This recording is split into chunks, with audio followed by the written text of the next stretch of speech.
Right, OBS is green. YouTube is green. Twitch is green.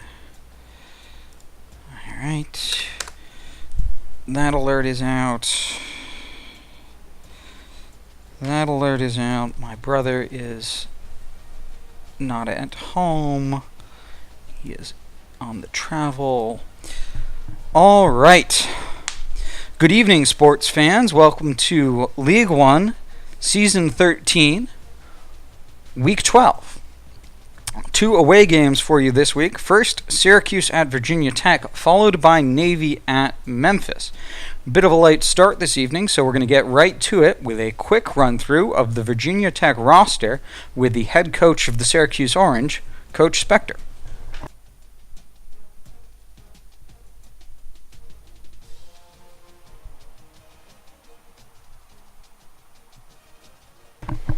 Good evening, ladies and gentlemen. Here is the Virginia Tech roster. We've got Josh Jackson, last year's freshman All-American, a starter last year with 369 attempts.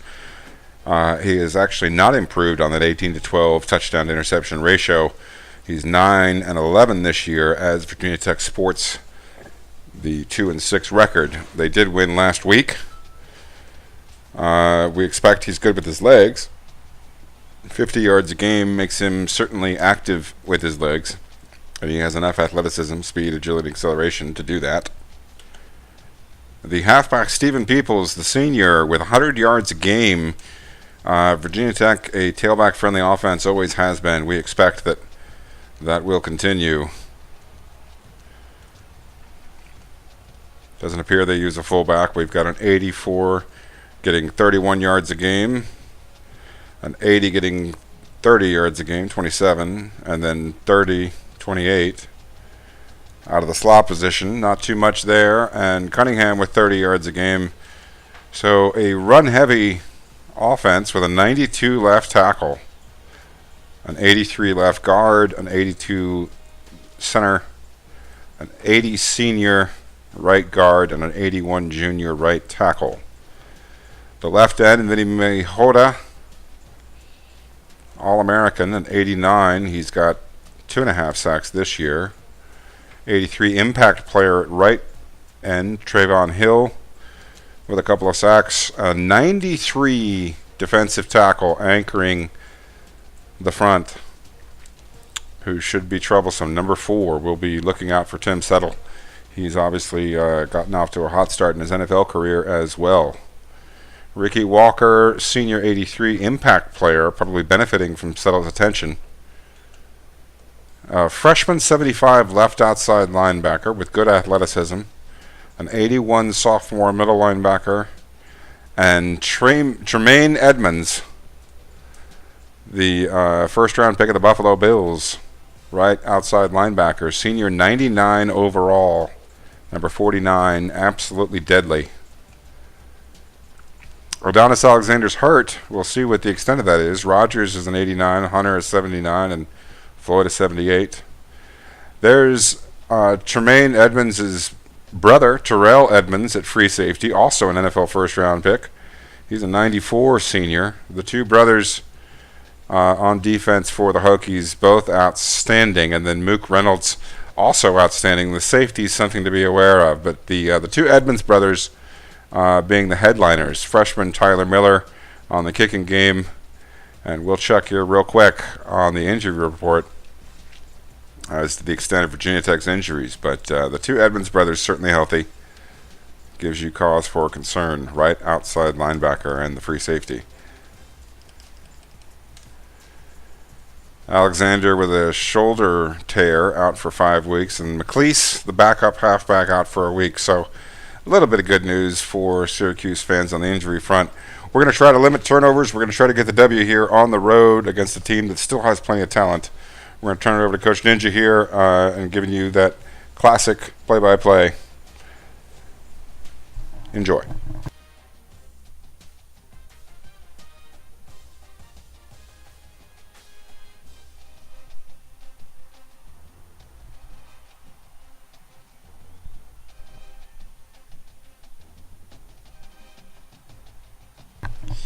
Thank you, Coach. As you can see, 88 overall, but that defense is where it's at for Virginia Tech, 93 defense.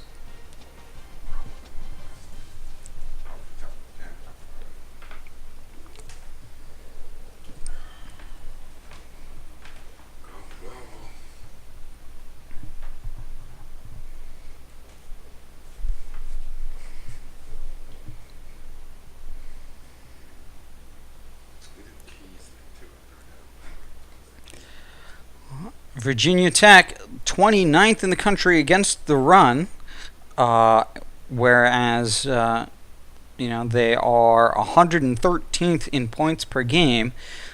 Their rushing game of 41st in the country is where they're getting their forward motion. The passing game not great at 107th.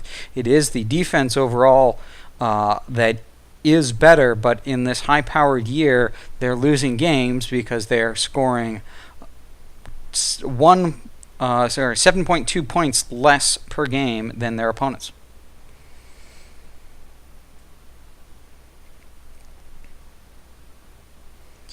Number of visiting prospects, of course, for this late season home game. You see the two Edmonds brothers and Settle there making a massive defensive wall between the D tackle and the really at every level. One in the linebackers, one in the safeties. And Hofrichter, the best overall player for the Orange. You expect to see him on every play. No, don't expect that. But Dungy and Strickland there on a hot streak, bringing up that offense. This is the unstoppable force against the immovable object, and we'll see who cracks.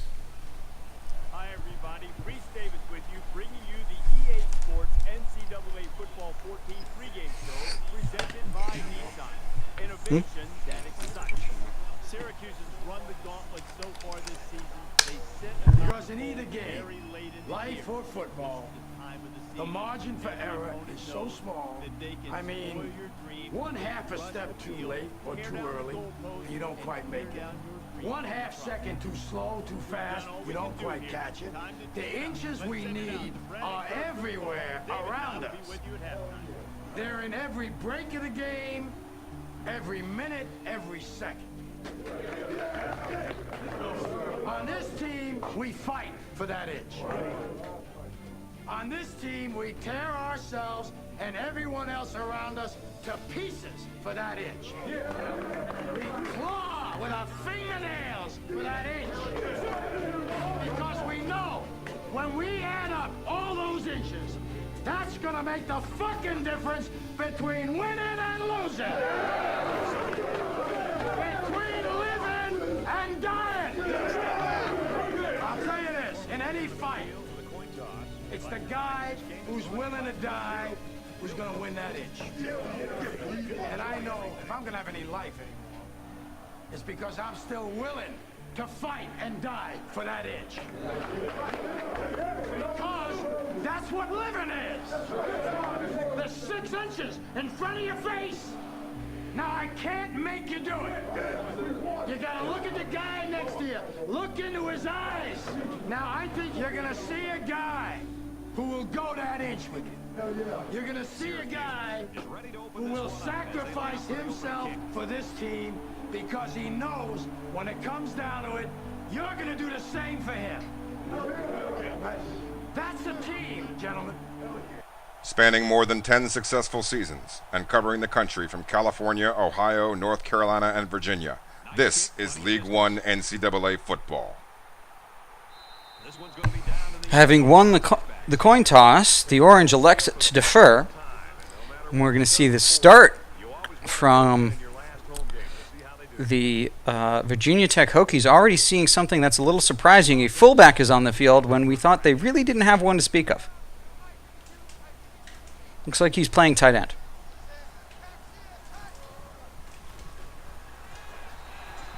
And he's tackled at about the 37-yard line. And a nice pickup there. I'll tell you what, the defense gambled a bit here and came with the blitz, and a quarterback. And we're seeing a no huddle to start the game from the Hokies.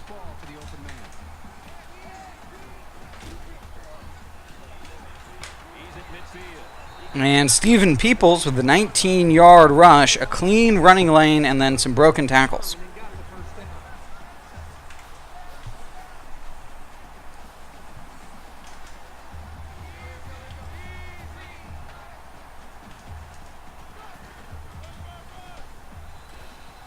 Peoples this time gets 7 yards before he's stopped. It's 2nd and short.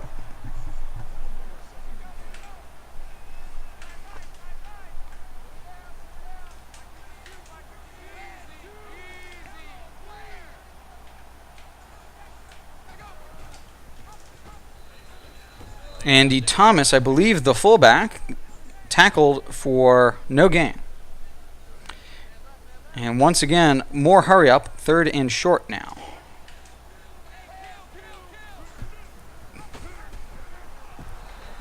And the pitch is off, but it's well covered. Peoples loses 2 yards, and that's a punt. Oh, sorry, I should say that is 4th down. We'll see how aggressive they are. If they want the field goal, if they want the punt, if they want to go for it. They are going to take the field goal.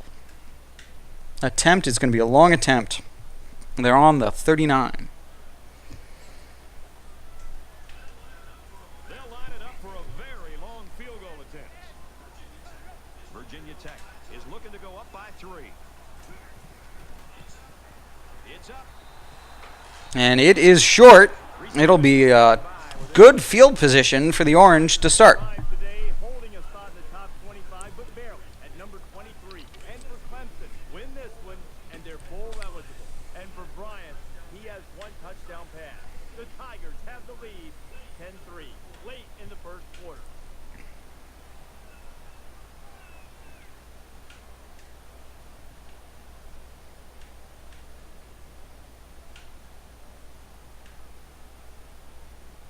Few formation changes before the first down ritual for the Orange. There are 5 wide receivers split out. The quarterback in the gun. And a change up this time is the 4 verticals to Custis. It's a 19-yard gain. He was wide open. Right now, and he has got the attention of everybody in the country, including the coordinator.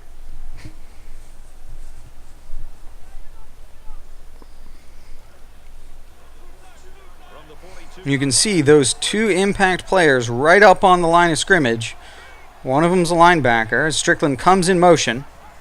Perkins takes the handoff. On the read, the motion triple option, Perkins given the ball by the quarterback. He gets 7 yards up the gut.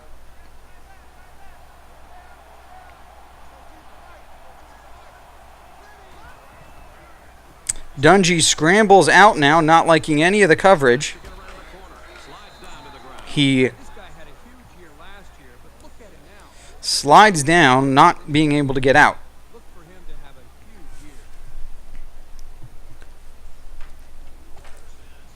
First down, 10 yards to go.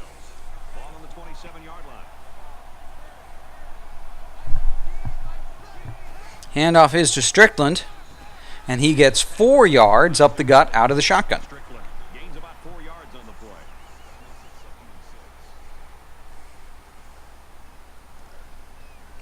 Strickland, the quarterback, his first touch of the game. Dungy keeps it this time, gets 2 yards on the quarterback keeper.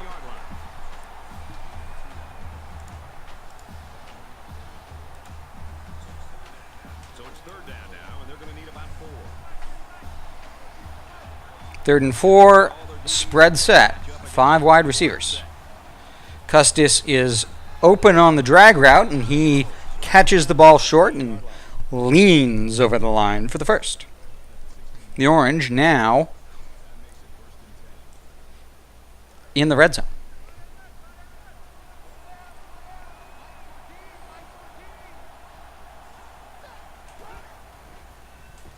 Lofton out on the right in the wide trips. That reception good for around 4 yards. Short cut makes him open and gets 4 yards. Recognizing the soft coverage from the defensive back, the quarterback puts the ball right in the money for a nice gain. From the 12-yard line.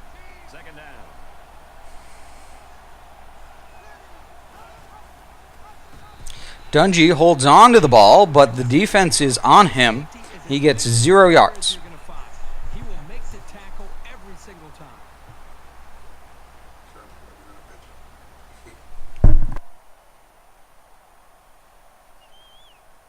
It's the 9th play of the drive.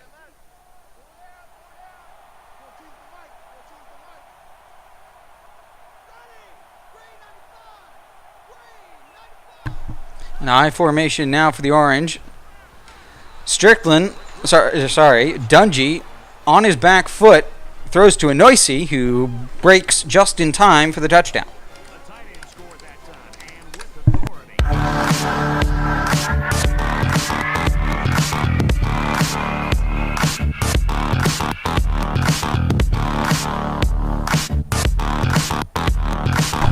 And with that short field, the Orange get points on the board. They are now up 7-0.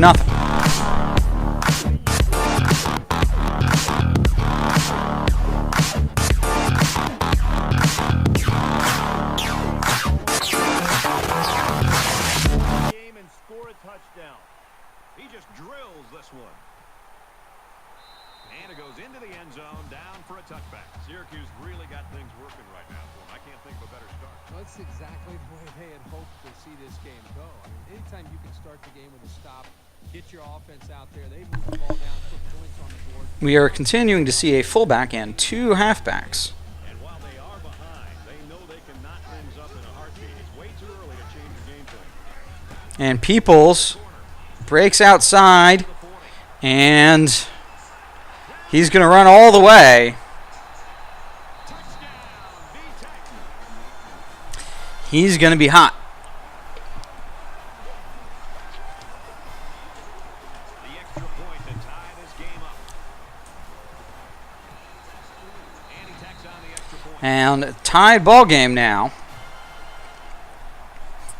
1 play for Syracuse. Run gets outside, and he gets away. Metcalf back to take the knee. This one's going to be down in the end zone for a touchback.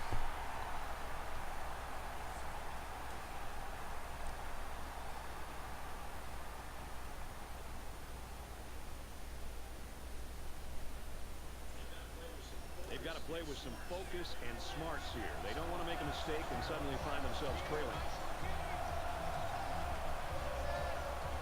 Lofton in motion.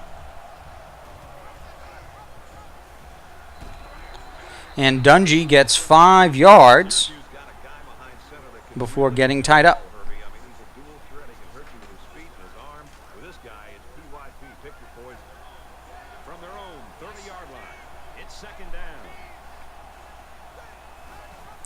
Dungy keeps it again, and he gets met just short of the first down marker. It's going to be 3rd and short. Keeper.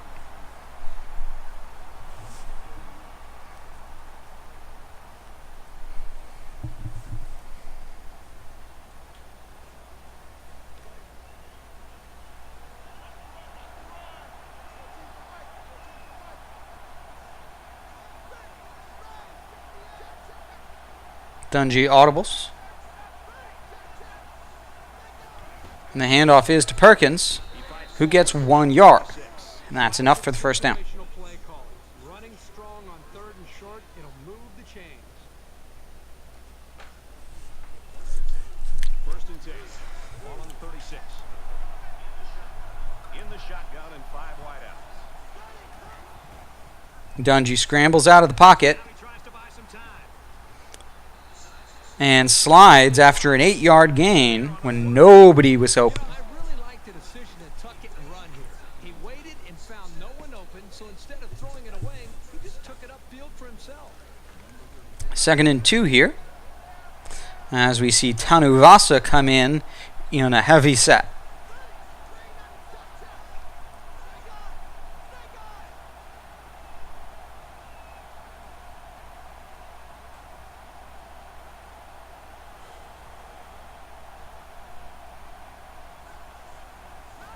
Strickland gets a handoff, and he only gets 1 yard, but that was half the distance to the mark.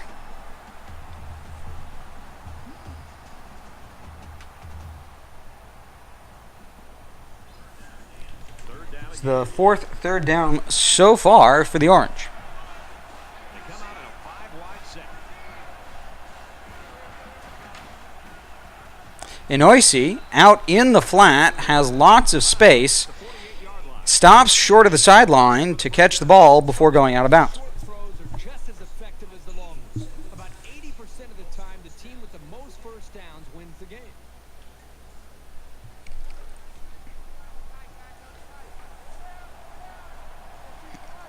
Shotgun split big here as we have 1 minute left in the quarter. Strickland comes out of the backfield. They just took what the defense gave them on that play. Yeah, you're right. That was a good job of getting that pass completed for Catches the ball at the angle route for 6 yards. So it's second down now. They need about 4 yards to pick up the first.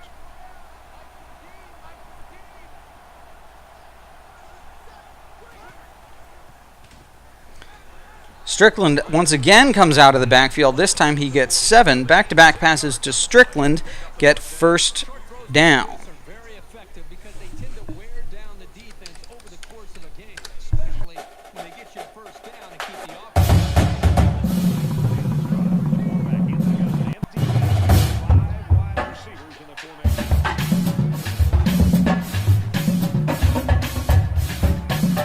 Tremaine Edmonds gets a hand in and deflects the ball. It's 2nd and 10.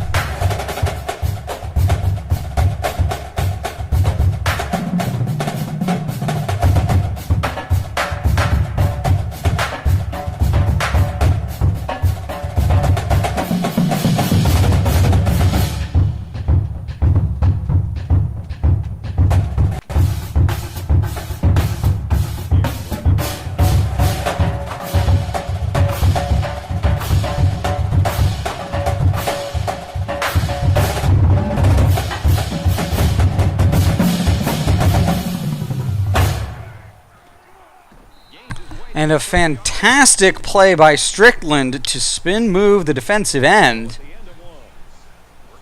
Gets him 9 yards, 2 feet, 10 inches.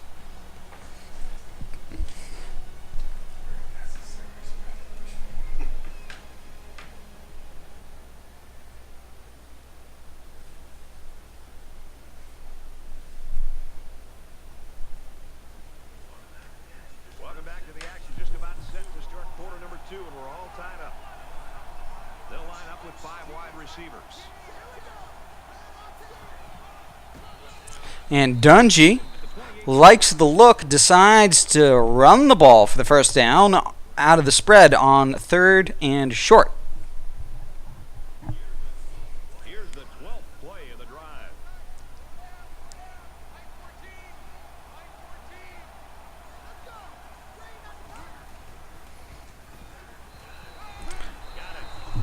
Another catch for Strickland, 5 yards this time, his 3rd catch of the game.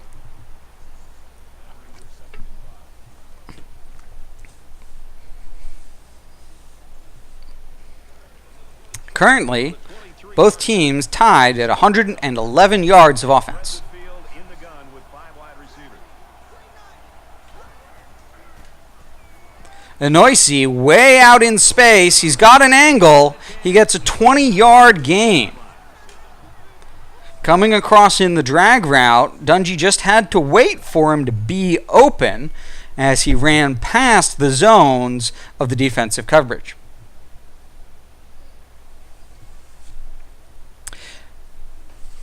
The Orange now 1st and goal from the 3. Your eyes on that goal line. They come out in an empty backfield.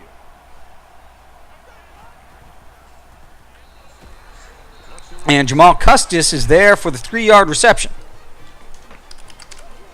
By the power of Grayskull.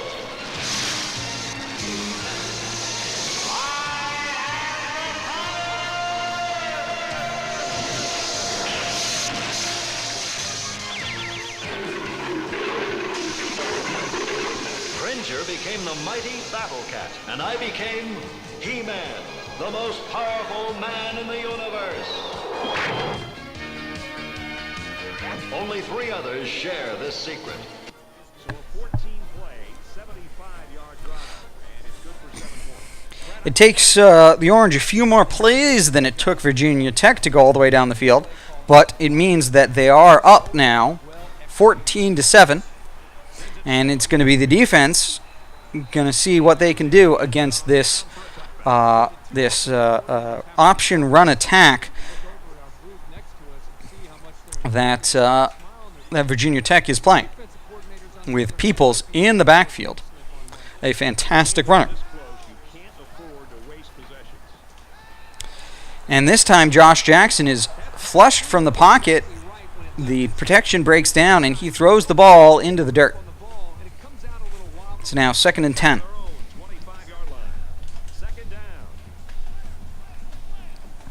Spread formation here. Green gets into the backfield, but the ball is away to Hezekiah Grimsley, who gets 3 yards on 2nd down at 3rd and long.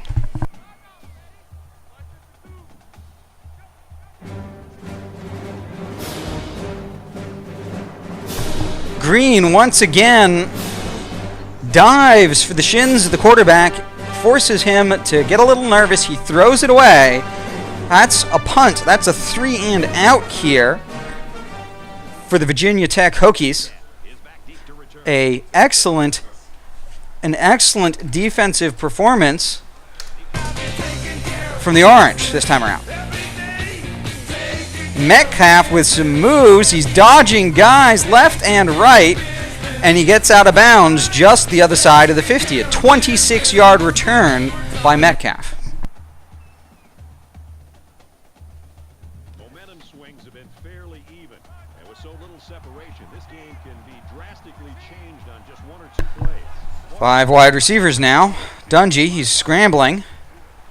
Custis, 23 yards, out in space between the numbers and the hash marks. Dungy had to move slightly out of the pocket to create the time needed for that play. First down, 10 to go. And already the Orange are in field goal range. Dungy is under center in a heavy set.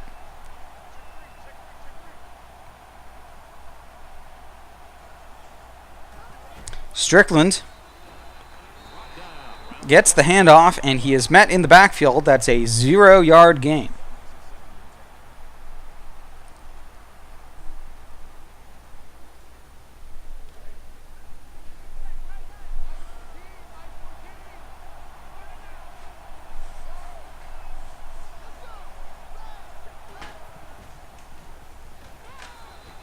Strickland gets 4 yards on the pass that time, running around the scrum at the line of scrimmage.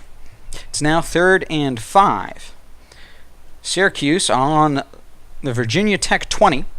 They're on the border of the red zone for 3rd down. And they come out in a split offset. And Strickland on the angle route gets 8 yards. Dungy waiting till he gets just past the defender. It's 1st and 10 now from the 12.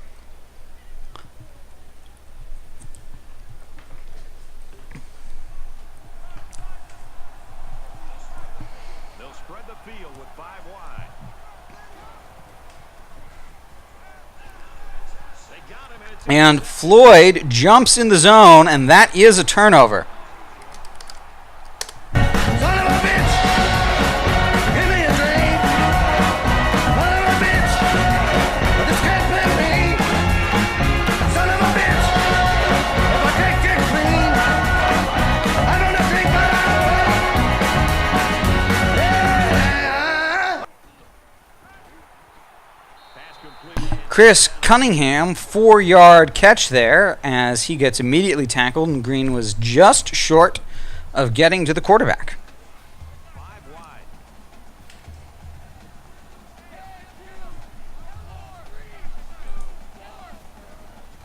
But that time he gets home. The sack is going to make it 3rd and long. Another one bites the dust. Another one bites the dust.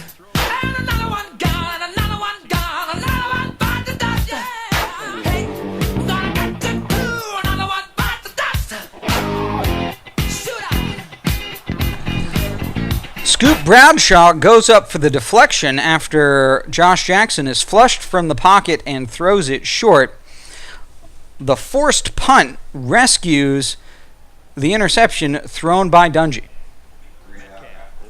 3 and out after an interception is a fantastic defensive performance. Takes it at the 43, and he makes it out to about the 47-yard line. Syracuse offense is just clicking on all cylinders for me right now. It's everything they planned for, and it's all working. Everything is coming together for this offense. They seem to be getting better with each series. And, this game started where this team is, they wondered if they were going to be able to move the ball. Shotgun split big here. Dungy takes the ball. He gets outside, and he gets 10 yards before he's taken down at the border.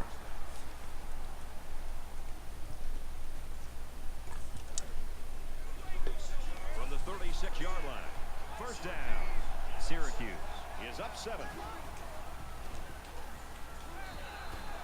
That angle route to Strickland is money, A lot of concern from his teammates with a guy down on the field.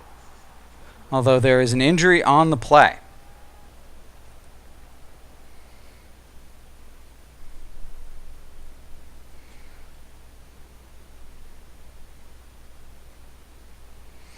Eric Dungy, injured for 2 quarters. He might return later in this game, but for the duration, it's going to be Tommy Tanuvasa.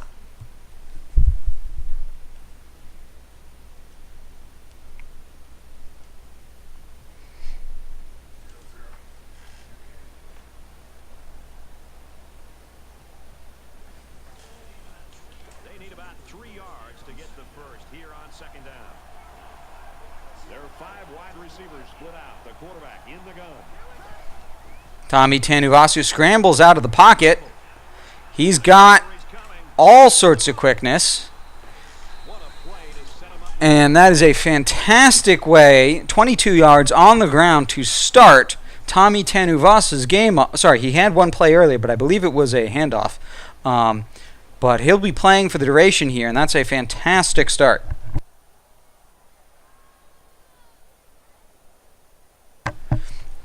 Fantastic first play this game. First play this possession for the freshman Tommy Tanuvasa. Well, Kirk, good news. We saw him go to the locker room a little bit earlier with that injury, but apparently he's all right. Looks like he's going to get back in the action here. Tanuvasa again scrambling. There's lots of space on the left. He runs in a 7-yard touchdown. Hopefully, he's going to be a little bit warmed up now. By the power of Grayskull.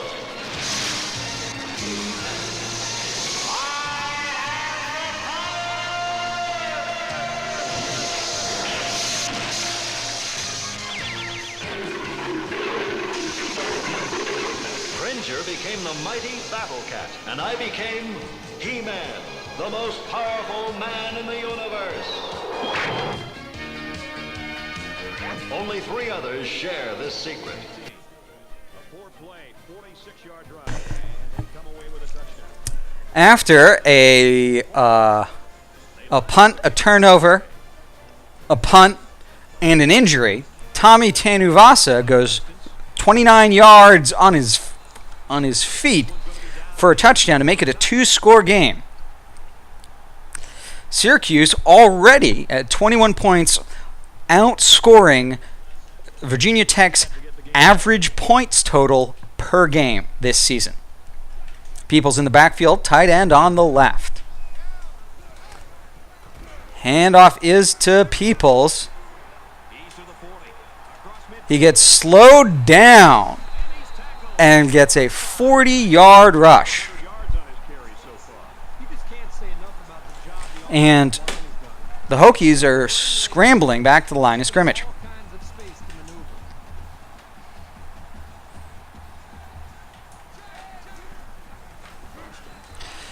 Green gets into the backfield, and the ball is just thrown way out of bounds. Good evening. What is up with you? If you'll forgive it, I can't remember if I believe it's Cadrion, but I cannot recall. So it's 2nd Second and 10 now from the 35.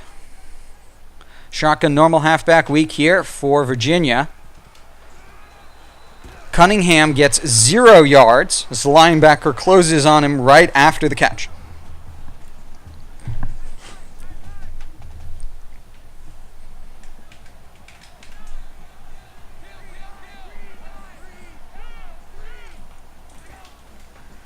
And Green gets into the backfield on third down. It's 4th and 17 now.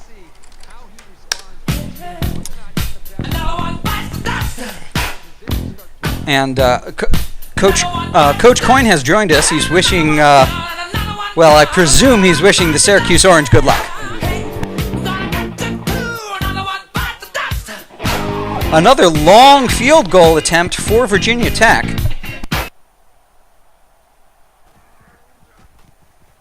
The kick is up. And this is no good. He didn't have the leg for it. That is another missed field goal, the second of the game for Virginia Tech. It gives Syracuse 2 minutes and 6 seconds.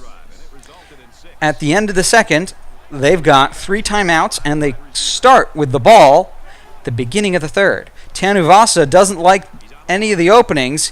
He's going to scramble. He beats a safety. He didn't need 2 minutes and 6 seconds. He only needed 12 seconds to get a 58-yard run downfield. That's Tommy Tanuvasa's second running touchdown. When the East is in the house, oh my God. When the East is in the house, oh my God. When the East is in the house, oh my God. When the East is in the house, oh my God. When the East is in the house, oh my God.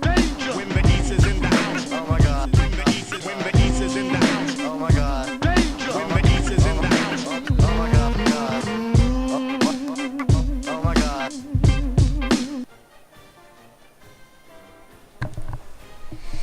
Tommy Tanuvasa, previously having been on handoff duty in a couple of heavy formations, really enjoying his ability to stretch his legs here at the game against Virginia Tech here in Blacksburg.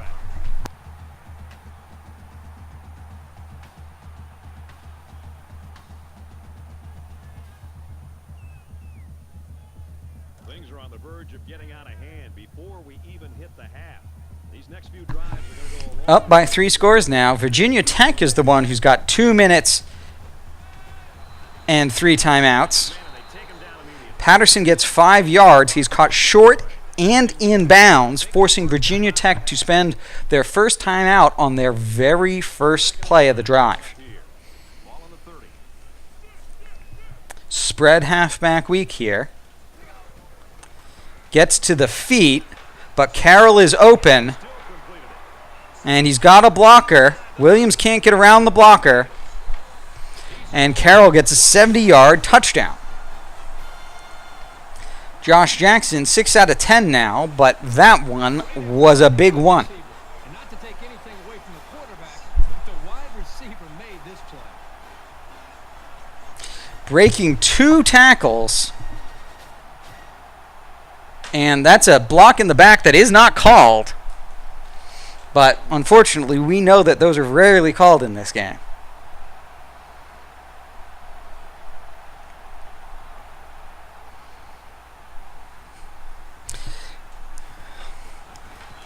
Tommy Tanuvasa now on the sideline being told, hey, get your helmet, get back out there. He wasn't paying attention. He didn't realize that he had his sock off. He was getting a rock out of it. He's got to rush back onto the field.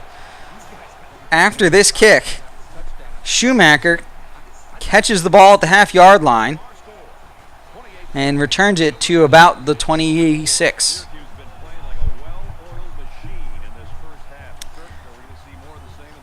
Tanuvasa is coming back in.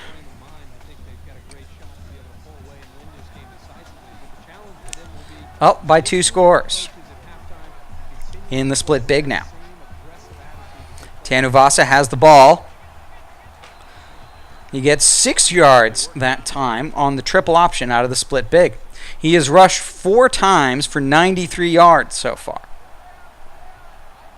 a hurry up of their own for the Orange. Tanuvasa scrambles again, and he gets out of bounds at the 40 after a 9-yard gain.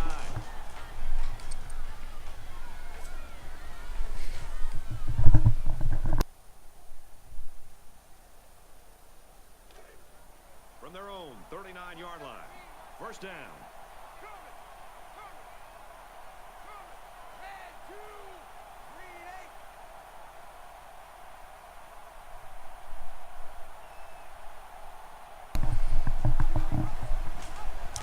Tanuvasa with the pitch to Strickland this time. 4-yard rush as the defender, the next defender, is there to grab Strickland. Live clock on 2nd and 6. Second down and 6. Ball on their own 44.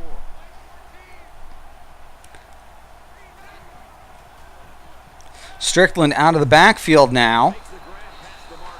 He's tackled right around the 42-yard line. Syracuse. Syracuse spends a timeout. That's their first of the half. That may have been Tommy Tanuvasa's first pass of the game. That's 7 yards and a first down to Strickland.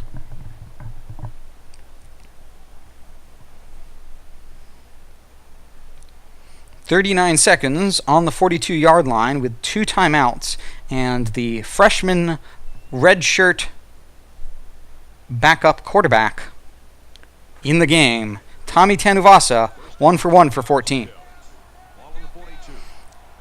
With 5 rushes and I think about 100 yards rushing so far for Tanuvasa as Lofton comes in motion for the screen. The defender is there, unblocked, and he tackles James Lofton for a loss of 4. 4-yard loss. That play was sort of out of sync from the start, but you have to also recognize that the defense made a great play. They read it from the get-go. It's second down now, 14 to go. Ball on the 46. 5 guys will be out in the pattern as they're in the shotgun. Enoisi in the right slot breaks from his defender for the first down, and there's a Might be coming back, folks. Let's check out the penalty.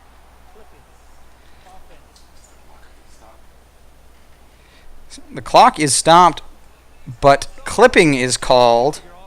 I don't know why or for what reason, but the clock stops now at 2nd and 4.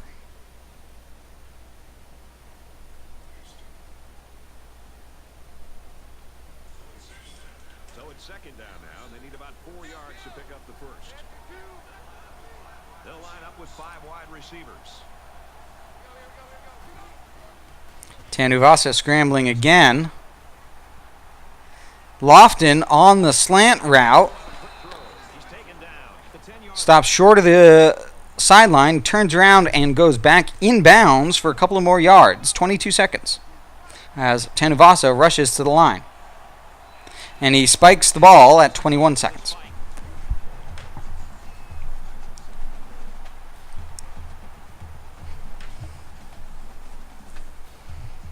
Second and goal now from the 10 after the spike.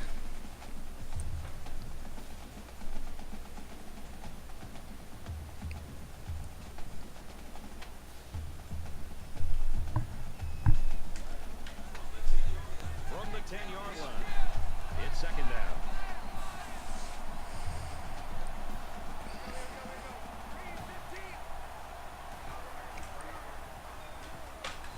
And Lofton coming from right to left on a slant, 10 yards for the touchdown.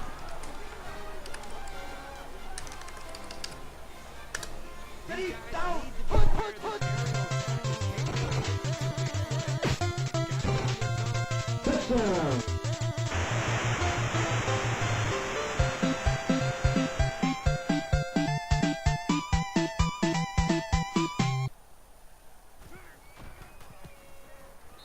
adds the extra point. And that quick drill puts Syracuse back up 35-14. Virginia Tech only has 18 seconds and 2 timeouts. He just drills this one. This one's going to be down in the end zone for a touchback.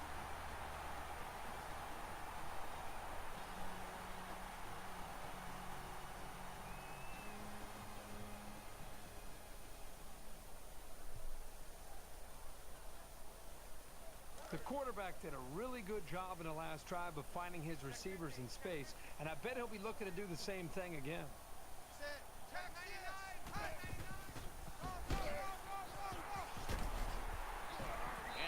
And Peoples, while he's touched in the backfield, he breaks tackles and he gets 9 yards. 2nd and 1, and Virginia Tech spends a timeout to keep things going. Syracuse will take the final timeout.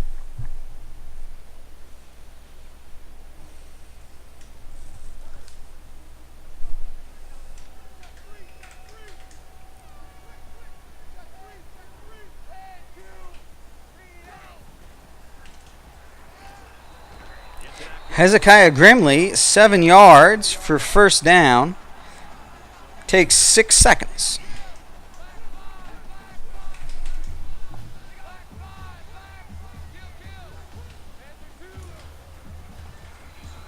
And Green gets in the backfield again, sacks Josh Jackson to end the quarter. We've still got a half of football remaining. Syracuse got a 3-touchdown advantage.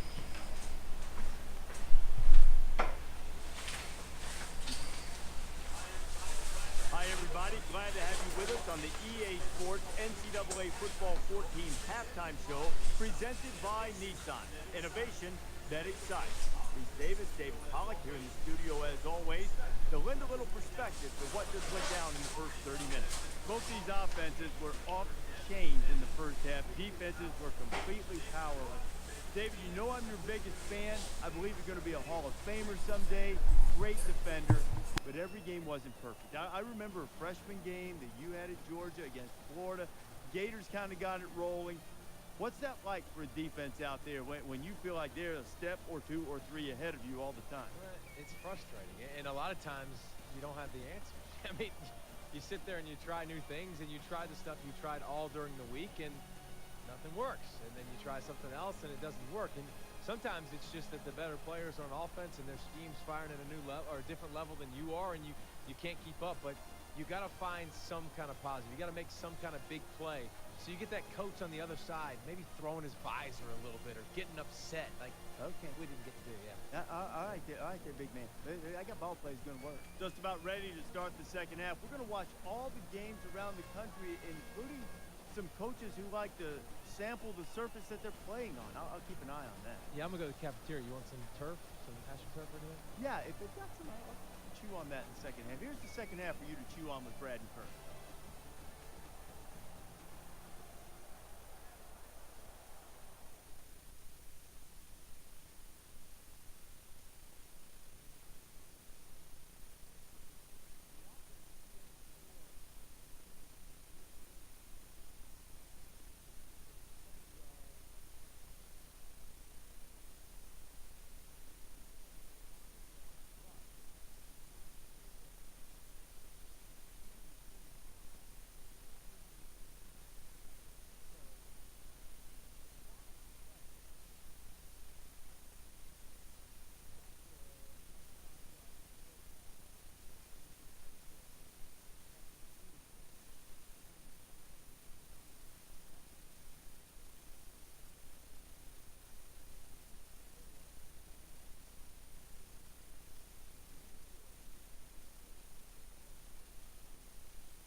Not particularly. Not besides. No,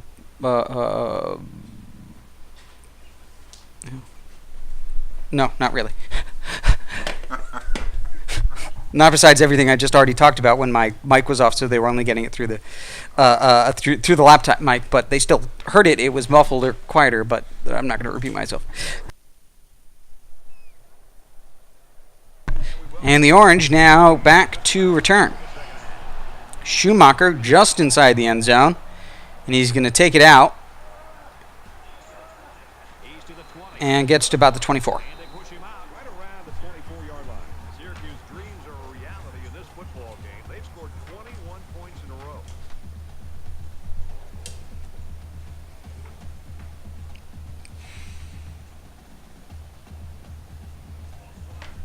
Both squads are digging in now. Let's see what happens on this next drive.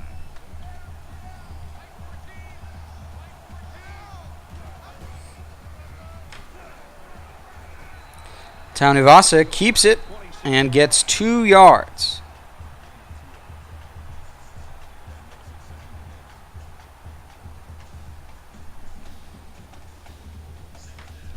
Second down, 8 yards to go. All on their own 26.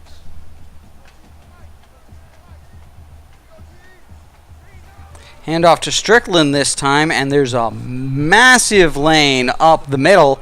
He runs for 15 yards.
Third and 7 now for Tommy Taunivasa and the Syracuse Orange.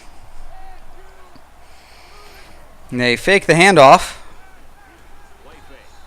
And Tyrell Richards gets 1 yard before stepping out of bounds in front of a defender. It's now 4th and 5 from the 44.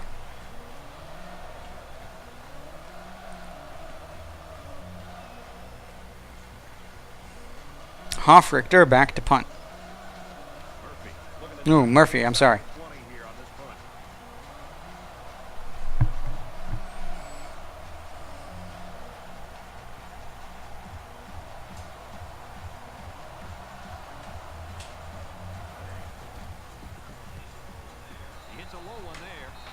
Looks like it went out about the 11, which from the 40 is pretty good. 17, ooh. Still pretty good inside their own red zone. Great place to force them to start for the Orange. To me, this is just a classic example of this being bigger, faster, and stronger than the guy trying to block it.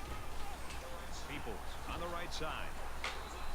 It takes team tackling to get Stephen Peoples to the ground, but he gets stopped after 5 this time.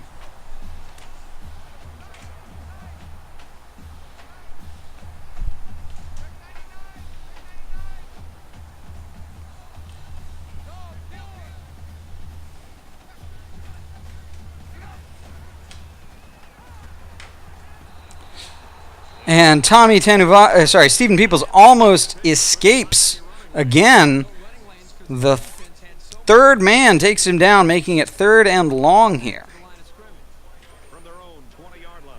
3rd down.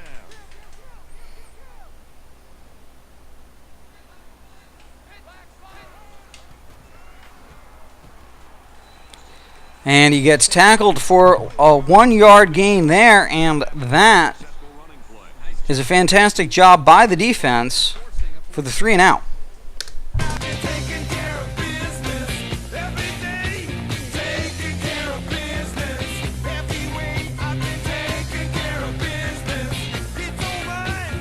Taking care of business and working overtime. Isn't on the corner. He's taken down at the 46-yard line. Metcalf, 18-yard return, gets to the 46. Not too much shy of where they punted from. The quarterback leads the offense back out onto the field, and we get set to resume play. Syracuse just took their first time out. Syracuse doesn't like the look. Calls timeout. Their last drive broke down and they punted. What do they have in store this time out?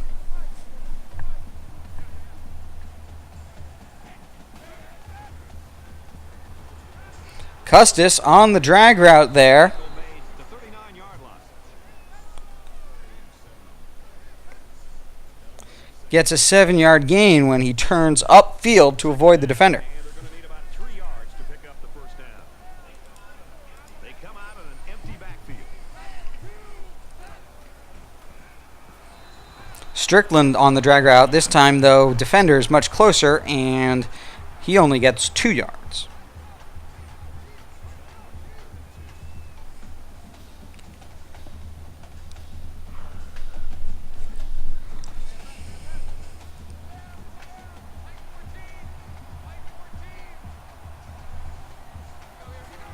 Tommy Tanuvasa on the read option on 3rd down.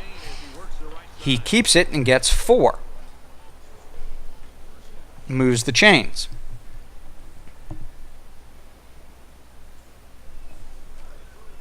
From the 33-yard line, it's first down. Normal halfback week now. Tanuvasa keeps it again on the read option. He gets 5 yards after the defender, the defensive lineman, I should say, gets off of his block and turns around for the tackle.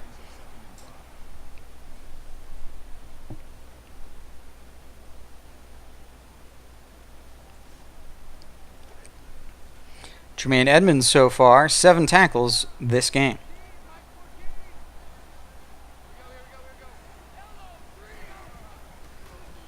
Tanuvasa not liking his options. Scrambles and gets 4 yards. 5 yards.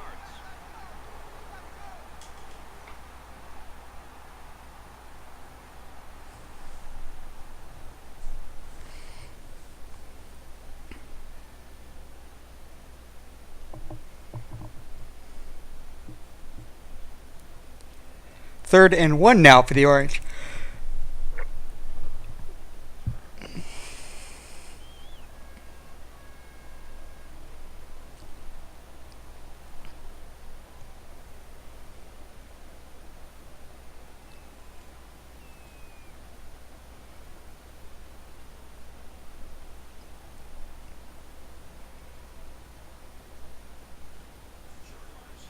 Short yardage situation here. It's 3rd and 1. They come out in a 5-wide set. Custis gets first down and another first down. 11 yards on 3rd and 1. It's 1st and 10 from 13 now. Custis wide open very early. Tanuvasa gets the ball into a small window very fast.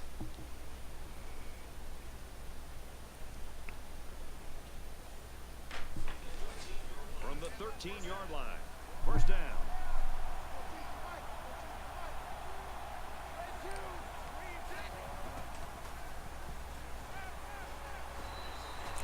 Lofton, coming off the double move on the right, gets 4 yards.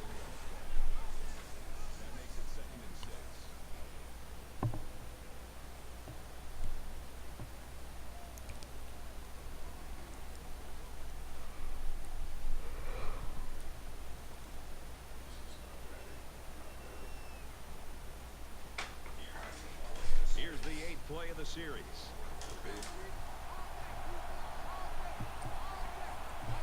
Shotgun offset now. Strickland in the backfield. Gets 9 yards. He is just short of the end zone. It's 1st and goal. There's 1:23 left in the quarter.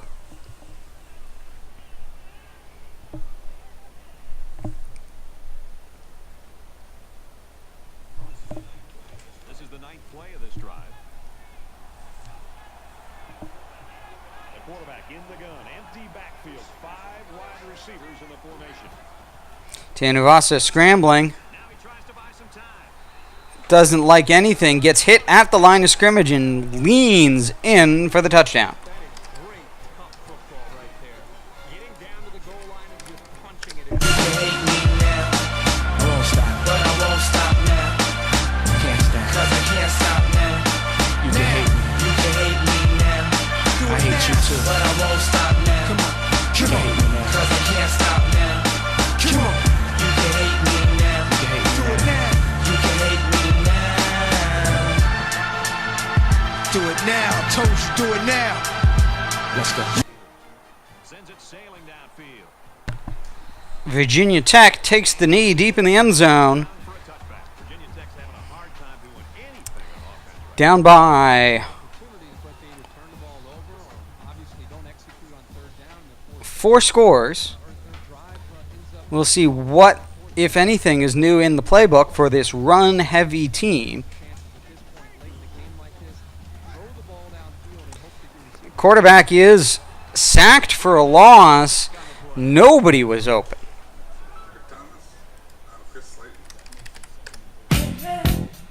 Another one bites the dust. Another one bites the dust. And another one gone. And another one gone. Another one bites the dust. Yeah. Hey, what I got to do? Another one bites the dust. Shoot up. 2nd and 14 now. And C.J. Carroll gets 14 yards exactly, moves the chains according to the refs. Continuing to see hurry up, or the return of the hurry up, I should say. It's been a while since we've seen it. Virginia Tech's 3 and outed a couple of times. Screen this time. Dowell gets off the block, and it's only a 2-yard gain. The 37-yard line.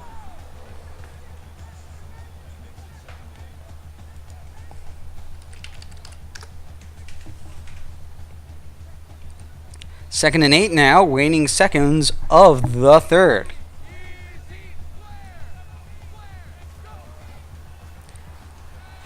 Hit as he throws.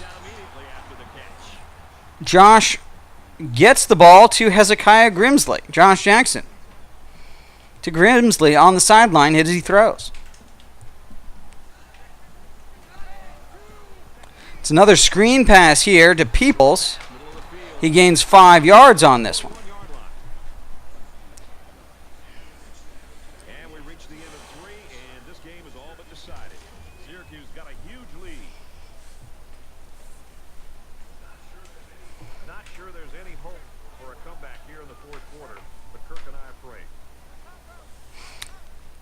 8 minutes, 28 points, 3 times outs. Jackson not liking any of his options. He gets sacked on 2nd down for a loss of 3. quarterback gets hit like that. Don't be surprised to see It's now on his lineman to protect 3rd and long. a little bit better.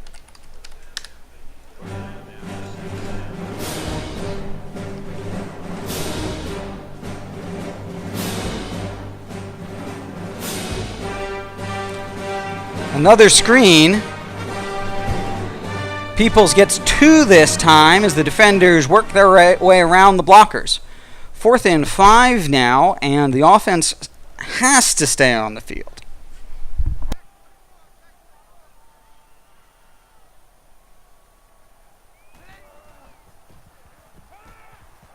He throws right. And Patterson is in the right place at the right time. A small window where in the double coverage. And that gets the first down.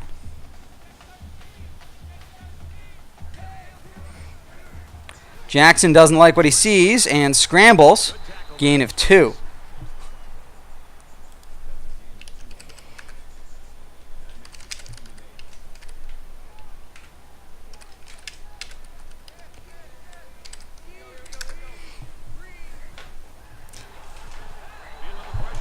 Josh Jackson sacked. Loss of 8. Loses the ball. It's recovered by Virginia Tech. The strip sack. 3rd and long.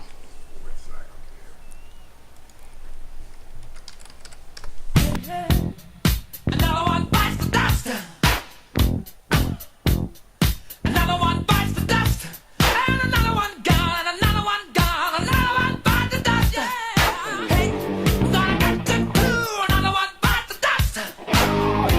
Shoot up.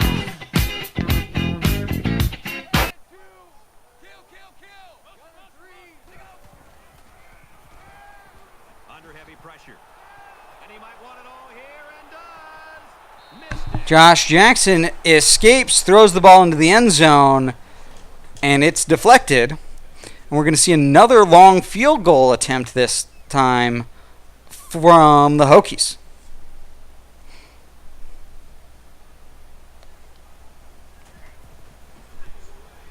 The kick is away. It's long. And He missed it right. that's the 3rd miss so far this game for the Hokies kicker. Have to have a short memory. Just go out and make the next one. Easy for you to say when you haven't missed 3 in a row. Both teams are playing out the stretch here. You want to get experience for guys who normally don't get in the game and try to avoid Tommy Tanuvasa has been in since the second quarter. He doesn't usually get things. And Strickland, with a great stutter step, gives him about 3 extra yards. Although they call him short of the first down marker.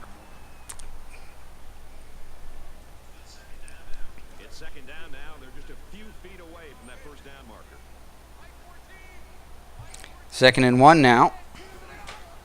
Tanuvasa pitches to Strickland again. He gets 3 yards and a first down. So that scamper by the halfback is good for a first down. He's a reliable ball carrier, as he showed right there. He got the 2 yards they needed for a new set of downs. That's Edmonds' 9th tackle. A quarterback in the gun with 5 receivers. And Custis on the drag, spinning for extra yards. It's 2nd and 3.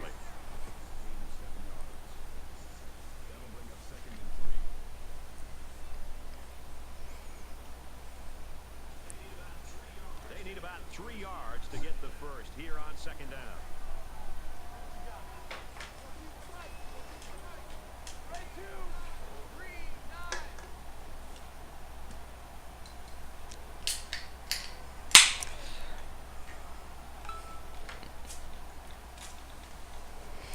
Play clock is winding down on Tanuvasa. And he hands the ball off to Strickland, who runs through a gash for 9. I like how efficient the offense looked on that play.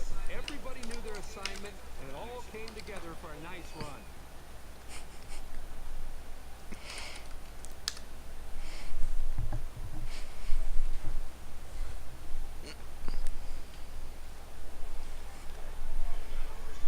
We've got a first and 10. Ball on the 41. 5 wide receivers now for Tanuvasa.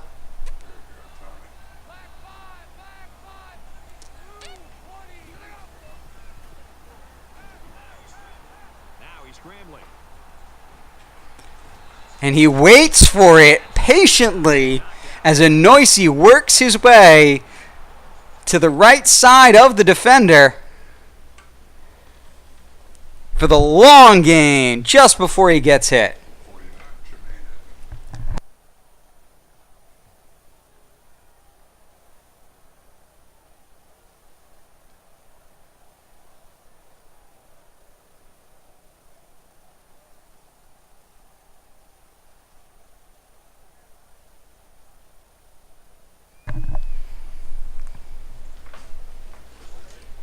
First and 10.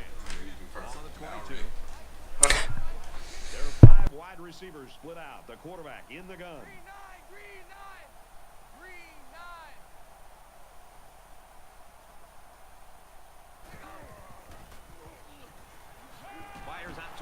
Inoisi uses the spin move to change from left to right to north to south. Gets himself a first down there. First and goal now from the 9.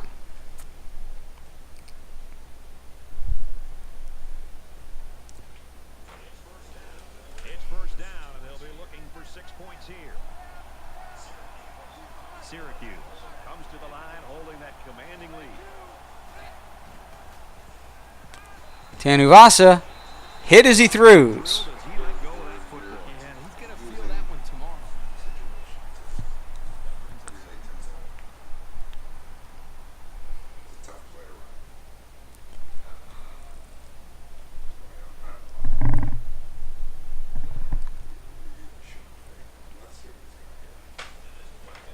Second and goal now from the 9.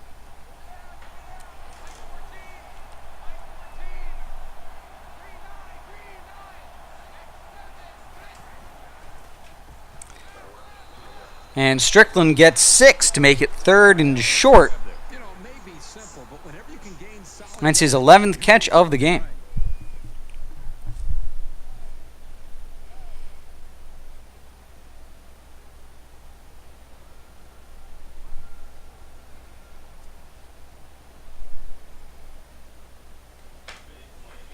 Big play here for both teams. It's third and goal from the 2. They'll spread the field with 5 wide.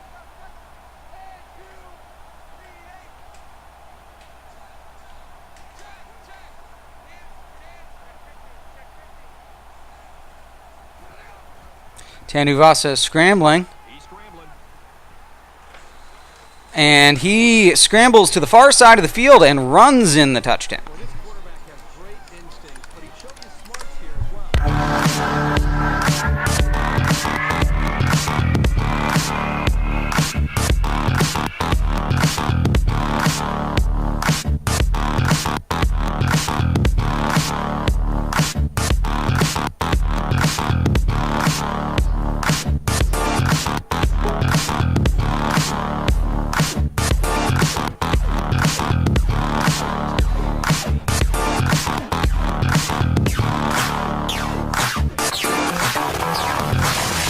Really nice job of mixing up the play call on that drive. But the defense was on its heels most of the drive because of the versatility of the offense. Hofrichter kicks it off.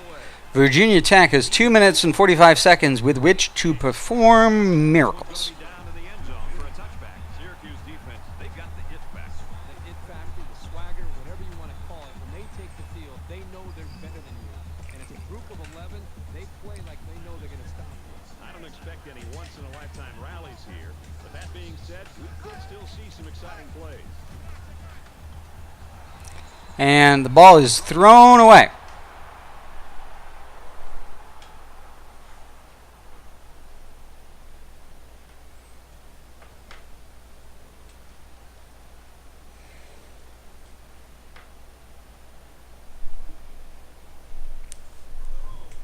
From their own 25-yard line.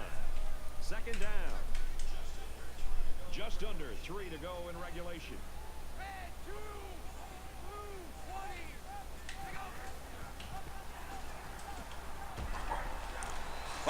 Hezekiah Grimsley in tight coverage gets a hand on it, and it's enough.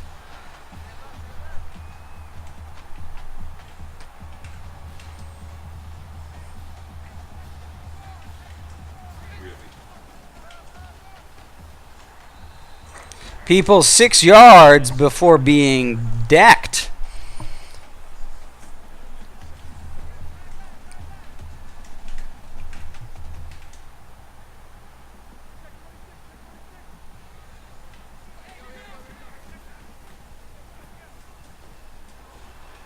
Throws complete. He's got space to work.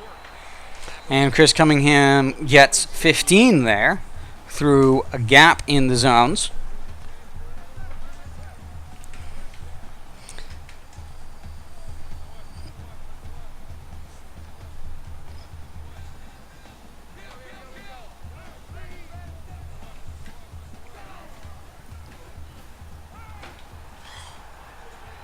Finds his man. First down. And the defender decides to try for the pick, and he almost gets it. But it means he misses the tackle.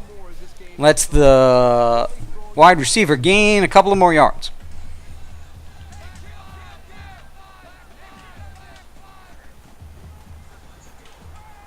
Grimsley wide open in the back of the end zone. And that's a touchdown for Virginia Tech. With the field goal, with the extra point, they will have scored more this game than their season average by half a point. But they still need miracles to win as they attempt the onside kick.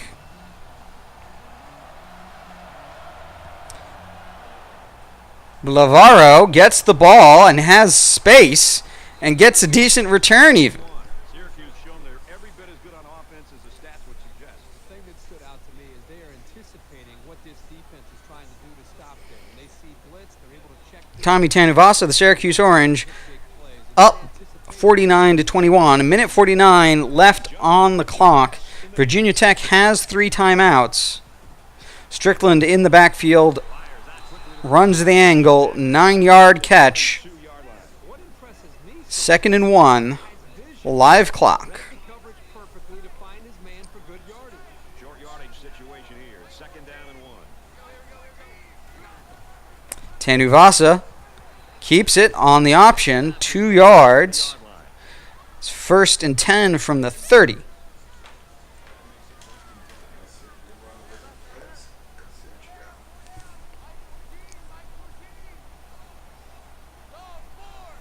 The Orange with more than double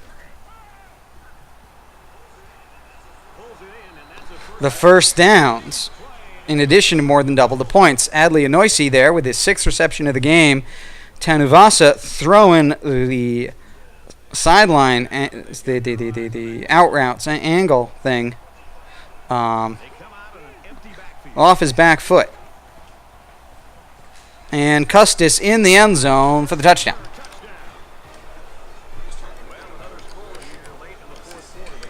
By the power of Grayskull.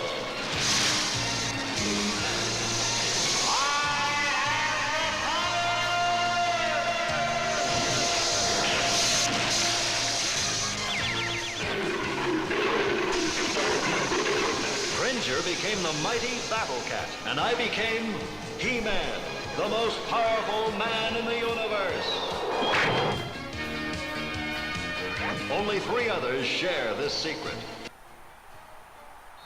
And it goes into the end zone, down for a touchback. Boy, the 2 offensive coordinators have to be loving this. In fact, you can look over at our booth next to us and see how much they're enjoying it with a big smile on their face. The defensive coordinators, on the other hand, I frankly don't think that's true. The Syracuse Orange defense, I think they've done a good job. The defensive coordinator will be happy with the number of deflections and punts and sacks. It is just a handful of 2 spectacular plays and 1 garbage time drive do not impugn a defense. As Manley comes in, and Hezekiah Grimsley,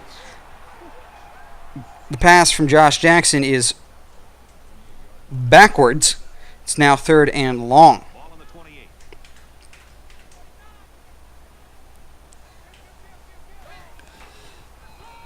And Peoples gets 0 yards, forces the punt. Syracuse spends a timeout to stop the clock with 17 seconds. Metcalf is back to receive.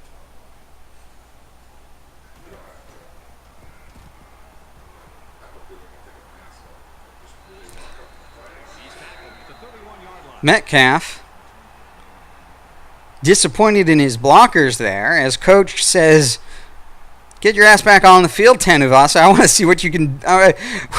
We're running some practice drills. Get out there.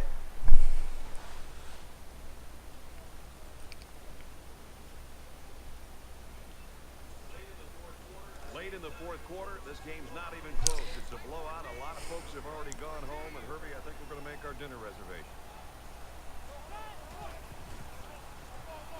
Tanuvasa over the linebacker this time.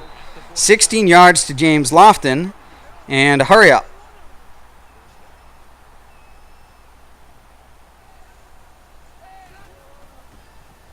And he's scrambling and gets hit as he throws it away. Final play of the game.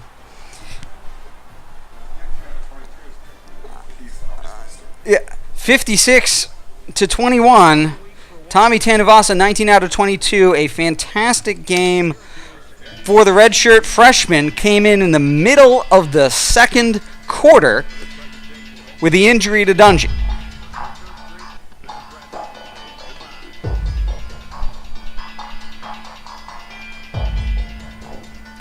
But the feat of Tanuvasa allowed the Orange to get him warmed up, get into a place where he felt confident passing the ball, and they worked him into the game.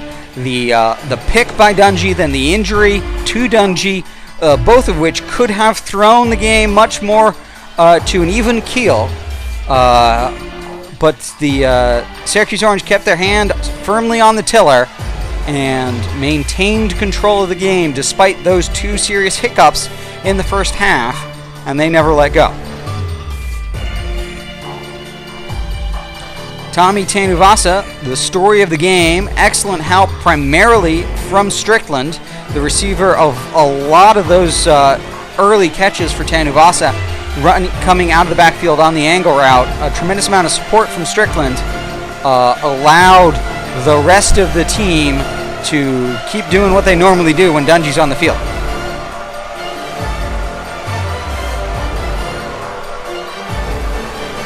(56-21), 27 first downs to 10, 542 yards of offense for the Orange, 234 of it on the ground. 9 out of 10 on third down versus 0 out of 8 on third down for Virginia Tech. That is a massive, massive problem if you are not converting third downs ever. Dungy 14 out of 16, Tanuvasa 19 out of 22 with a higher rating by 4.2 points. Tanuvasa 13 rush attempts for 133 yards, long of 58. 4 rushing touchdowns.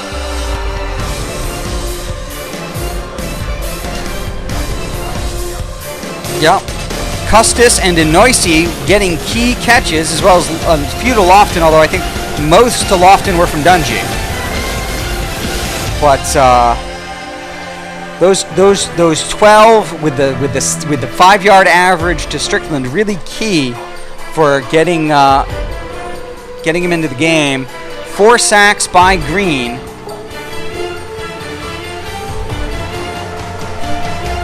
Helped on defense.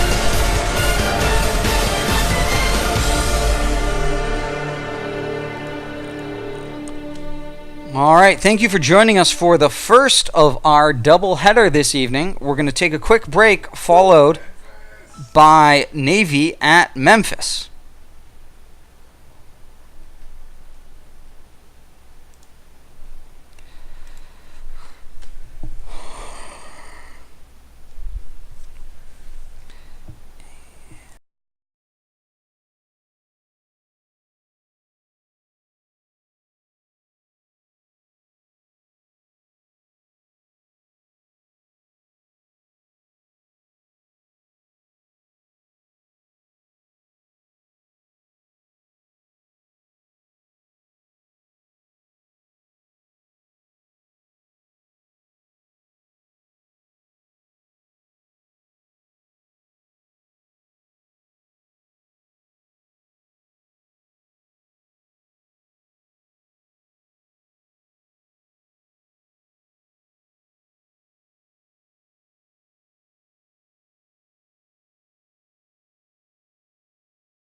That's the mute. That's the game. That's the picture. Hello, sports fans. Navy at Memphis tonight in our second game of our doubleheader in League 1 action, Season 13, Week 12. We're going to pass it off to Coach Ninja. He's going to give you an inside, in-depth look at what he's facing off against in the Memphis Tigers with their new coaching staff.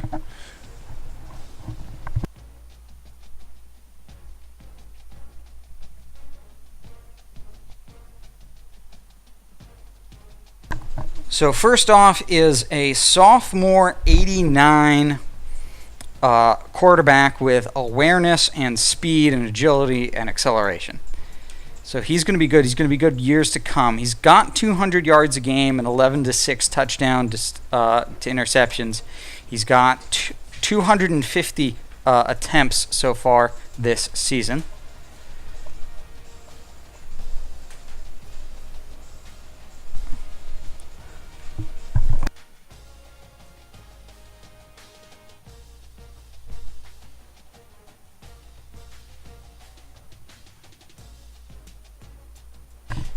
And he also has it might be that single sheet down at the bottom. He also has 62 yards per game rushing. So we think he's going to run the ball. And we think he's going to run the ball. We think he's going to scramble and run. We'll see. Tony Pollard is out, but Darrell Henderson isn't much of a downgrade, and he's already been playing by the fact that he's got a 92 yards per game average and is already an impact player. He gets 32 yards a game through the air, so they're doing a lot of stuff through Henderson. Fullback, not really to speak of. Coxey gets 73 yards.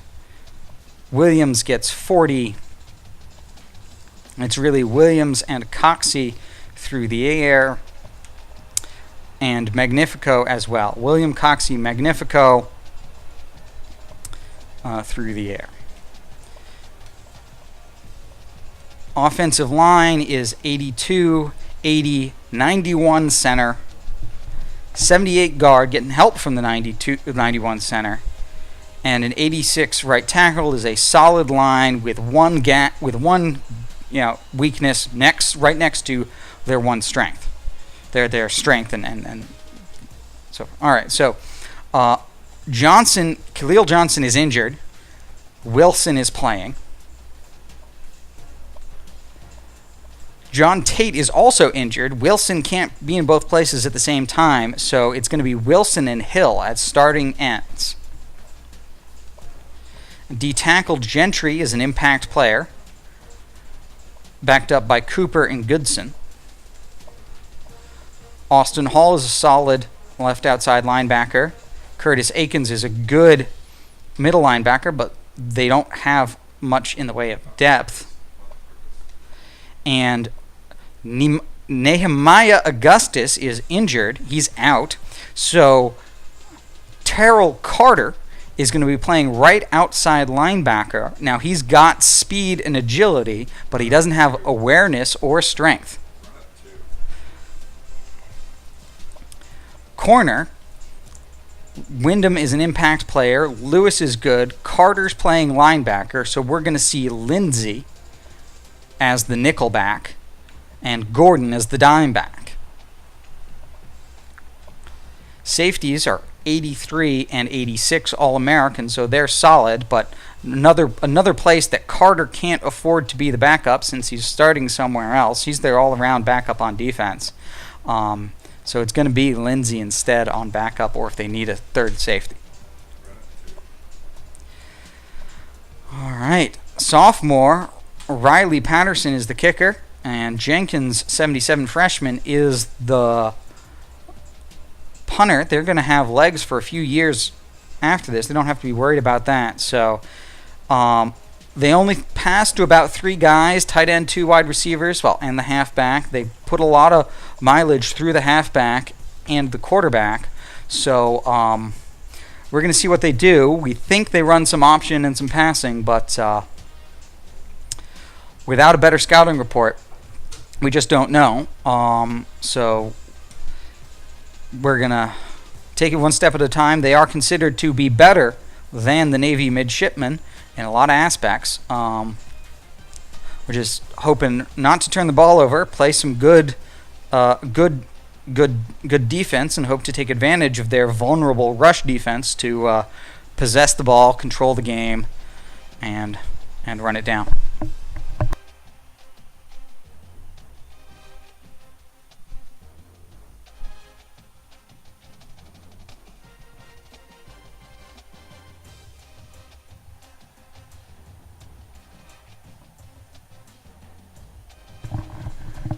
We see there the team stats. Memphis is favored in the overall and offensive and defensive rankings, as well as offensively, while Navy holds sway in a couple of defensive categories, led by their number 5 nationally ranked rushing defense. Memphis with several injuries, particularly at the defensive end position, should give Navy a couple of opportunities within their offensive scheme.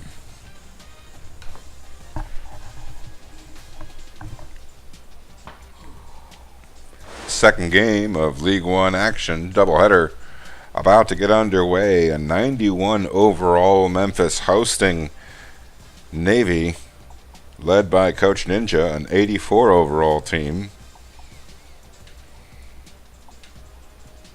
They were able to outlast and outclock the Memphis Tigers last season when Memphis was a top 5 football team. 28-21, Navy coming out the victors. This particular game on the road offers Navy an opportunity to improve their positioning within the American Conference. New coaching staff at Memphis offers new possibilities, new play calling schemes, and a bit of a challenge for Coach Ninja to navigate in the early stages of this football game. There you see what we spoke about, the number 5 rushing defense of Navy facing off against a Memphis offense that would rather run than pass. A decent points per game on offense, but defensively 98th against the run. Welcome, Tristan, to this second game of League One action.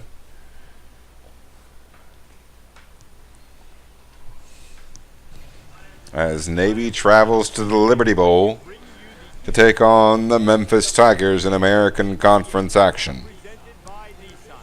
Innovation that excites. The midshipmen have shown few signs of weakness lately. They are exuding In the American West, Navy fighting strong at 3-2, 4-4 overall, but 3-2 in the division.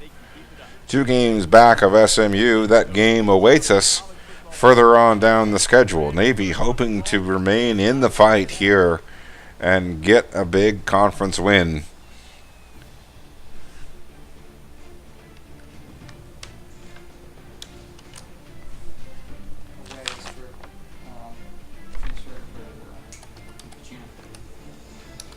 Because in either game, life or football, the margin for error is so small. I mean, 1/2 a step too late or too early, and you don't quite make it. 1/2 second too slow, too fast, you don't quite catch it. The inches we need are everywhere around us. They're in every break of the game, every minute, every second. On this team, we fight for that inch. On this team, we tear ourselves and everyone else around us to pieces for that inch. We claw with our fingernails for that inch. Because we know when we add up all those inches, That's gonna make the fucking difference between winning and losing. Between living and dying. I'll tell you this, in any fight, it's the guy who's willing to die who's gonna win that inch. And I know if I'm gonna have any life anymore, it's because I'm still willing to fight and die for that inch. Because that's what living is. The 6 inches in front of your face. Now I can't make you do it. You gotta look at the guy next to you. Look into his eyes. Now I think you're gonna see a guy who will go that inch with you. You're gonna see a guy who will sacrifice himself for this team because he knows when it comes down to it, you're gonna do the same for him. That's a team, gentlemen. Spanning more than 10 successful seasons and covering the country from California, Ohio, North Carolina, and Virginia, this is League One NCAA football. And here we are on the opening series of downs as Memphis faces off against the Navy defense, now situated with a 3rd down and 5 situation. Ninja audibles, there's some pressure. It causes a hurried pass, and it's incomplete. Navy going to force the 3 and out.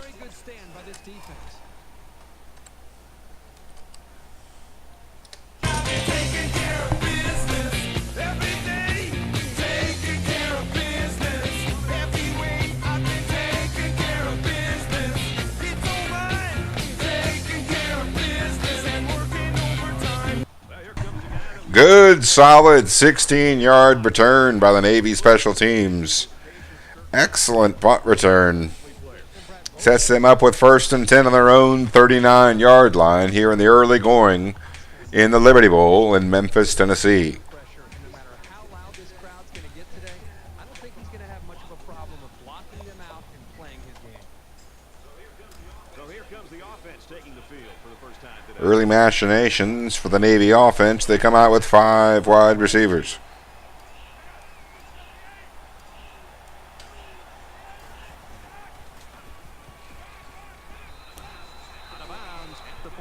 Caught for a 9-yard gain. Craig Scott on the reception. Going to set Navy up with every coach's favorite down and distance. It's the 2nd and 1 from their own 48 here on their opening drive of the football game. We're just a minute into this football game. It's a tightly wound affair in American Football Conference. 48-yard line. 2nd down. 2 defensive linemen down in their stance for Memphis. A shotgun single back for Navy. Handoff to Perry up the gut, gets the 1st down plus a few more. It's a 5-yard gain. Going to give the Middies a 1st and 10 on their own 47.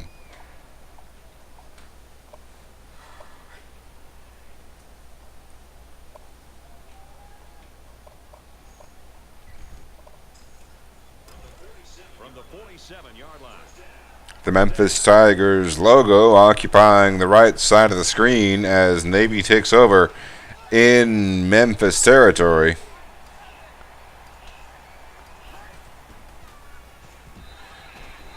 Released quickly, incomplete it looked like. However, it's a 3-yard completion.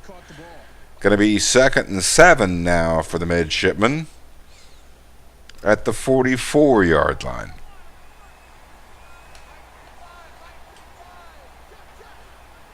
Navy coming out in the flex bone, calling an audible at the line of scrimmage based on what the defense is showing. Lewis orchestrating the offense, keeps the football, and picks up a solid gain. Going to give the Middies a 1st down inside the 40-yard line, just inside the 35. Looks to be about the 34, where Navy will have a 1st and 10.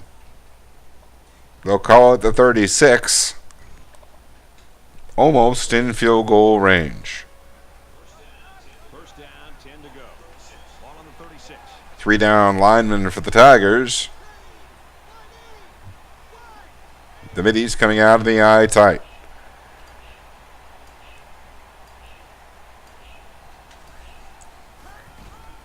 Handoff up the gut to Perry. He picks up 5. Now going to be 2nd and 5. Inside the 35, down to the 31, where the football lies. It's on the right hash as Navy breaks the huddle. Coming out once again in the eye-tight formation.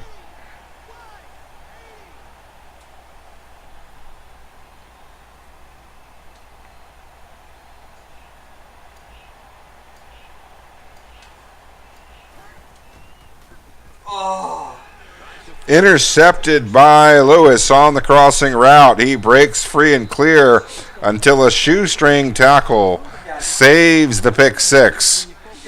It's about a 20-yard return, and Memphis is going to take over at the Navy 40 here in the early stages of the first quarter.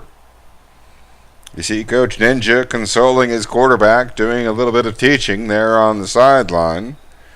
We'll see how the defense responds with the football at their 41-yard line.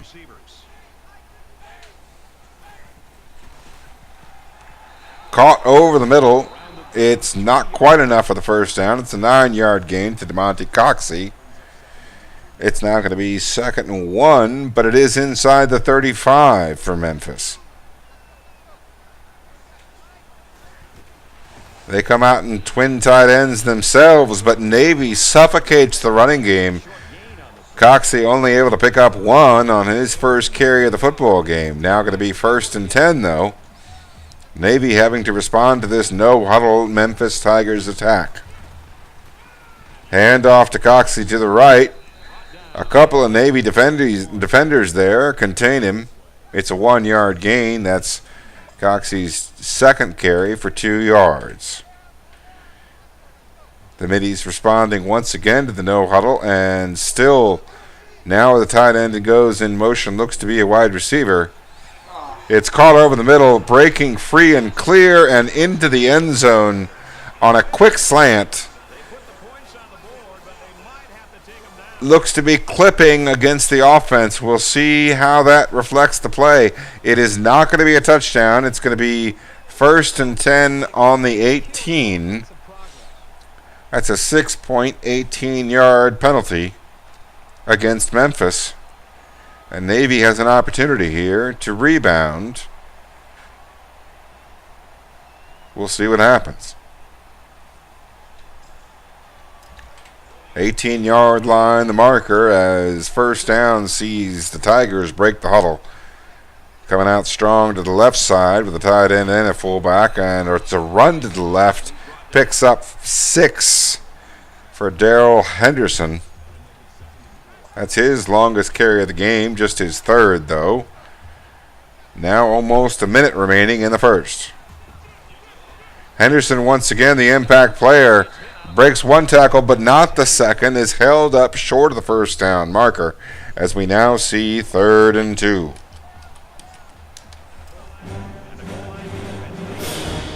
Navy bringing out a jumbo set.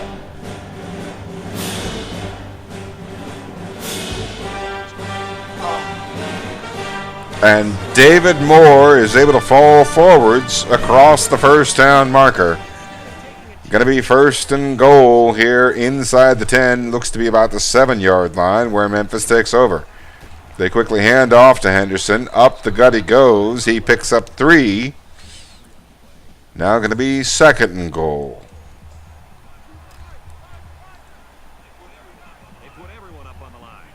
Fullback and a halfback and a tight end.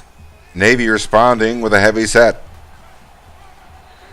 Up the middle he goes. He hesitates, waits for the gap, and then takes it. Darrell Henderson, with good vision, picks up Memphis's first points of the game. It's 6-0 Tigers here in the first quarter. Extra point is up and good, and Navy will receive the football We see there in American League action, American Conference action rather. SMU, number 3 in the country, getting the win. An important result for the prestige of the conference. Terrence Lasser brings it out 33 yards, and Navy's going to take over at their own 30 on the right hash, trailing by 1 touchdown.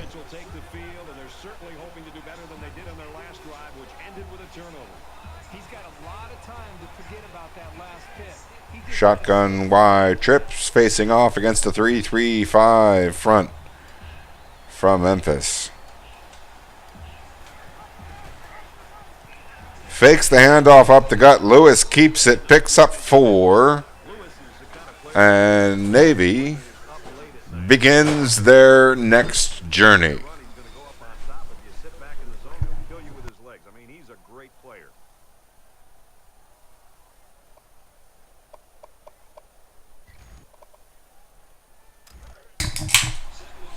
Second and 6 coming up here. Ball on their own 34. 2:12 and counting here in the first. Navy with 2nd and 6 on the right hash.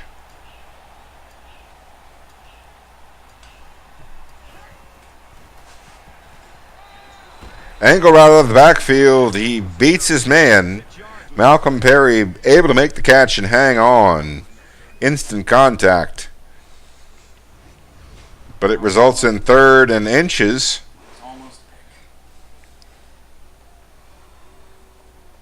Navy just a few inches away from continuing this drive. 4-2-5 defense for Memphis, facing off against this shotgun set for the middies. Sorry, you mean a 2-4-5?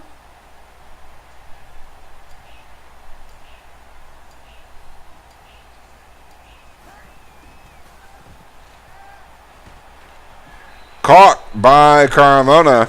Tyler Carmona, a key 2-yard reception.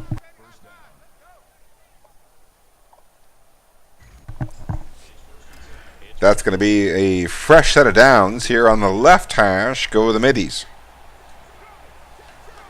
Flexbone, the show, orchestrated by Lewis.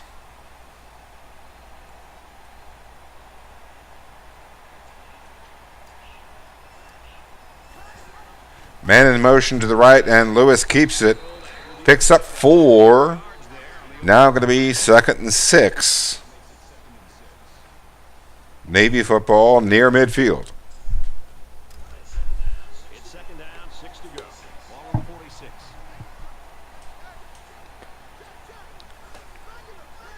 Flexbone for the midshipman, and Lewis audibles once again at the line of scrimmage.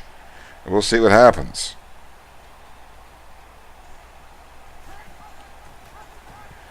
Keeper once again, and this time it breaks wide open. Lewis picks up 21 yards on the carry. His biggest play of the game on the ground. That's going to find Navy with the football at about the 34-yard line here as we wind down the last 17 seconds of the first quarter. We'll see if Navy likes the look they get here on this call.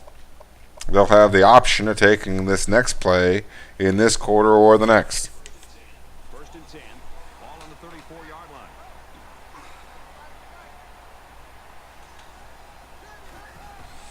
Quick handoff to Perry. Up the gut he goes. He picks up a solid 7 yards. And the second quarter will begin with Navy possessing the football on a 2nd and short, well inside Memphis territory. The interception by the Tigers resulting in a touchdown eventually, and Memphis holds the 7-0 lead going into the second frame. Welcome back here. We resume action now here in the second quarter.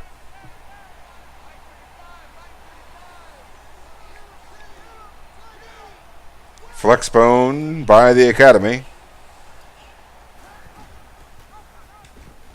Quarterback keeper, and then a pitch to Perry, well outside, into the end zone, jukes to the inside, beats the last defender, And very quickly, very sufficiently, very impressively, Navy is one extra point away from tying the football game.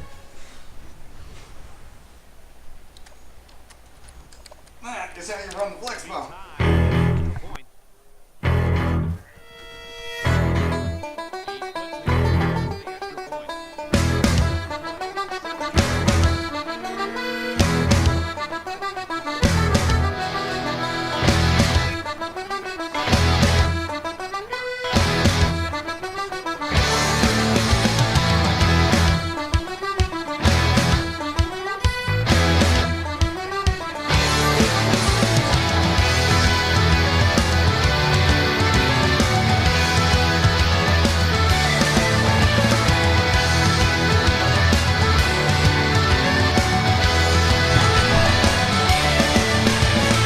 Seven to 7, 6 seconds into the second quarter as Memphis takes over possession of the football inside their own 30 at about the 26-yard line. Man in motion to the outside, Magnifico. He goes. It's a handoff up the gut, and Henderson breaks free of the first layer, picks up the first down, and a few more. A 14-yard gain gives him 7 for 36. He's averaging 5.1 yards a carry. No huddle they go, and Memphis, once again in a pro-style offense, dumps it off to Magnifico, the tight end. Doesn't break the tackle, but drags him forward 7 yards. It's a 25-yard catch for his first reception of the ball game. Magnifico, the freshman All-American tight end last year, nationally. Henderson, quick slashing run up the gut, picks up 10. It's a fresh set of downs for the Tigers. He's got 8 carries for 46 yards. 23-yard line, 24-yard line, the marker. No huddle they go, and Memphis back to pass, dumps it off to Magnifico, the tight end again, and it's a team effort to keep him from getting into the end zone. Just about a yard and a half, maybe 2 yards shy, as Navy's going to have to no huddle into the goal line set heavy and play the run. And Henderson finds the gap on the outside. Darrell Henderson picks up the touchdown for the Tigers. It's 13 to 7 awaiting the extra point. Navy can get the football back with 7:25. That drive took only about 35 seconds.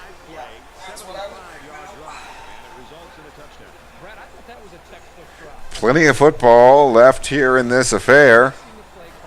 7:25 here in the second quarter. In the early going of this football game. If you haven't followed the American Conference, it is an offensive conference.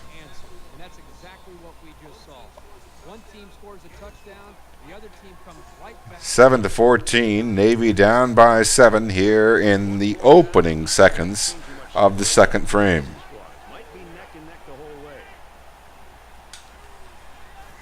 Shotgun, back to pass goes Lewis. Dumps it off to Perry. He picks up 6, going to be 2nd and 4.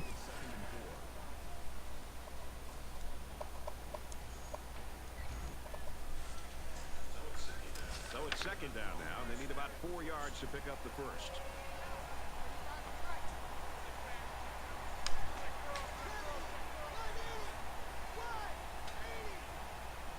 Man in motion for Navy. And out on the flag route goes Lee. Amir Lee picks up 17 yards. Well executed play by the Navy offense. Garrett Lewis, accurate on the throw. Fresh set of downs. Just near the midfield stripe. It's going to be the 48-yard line.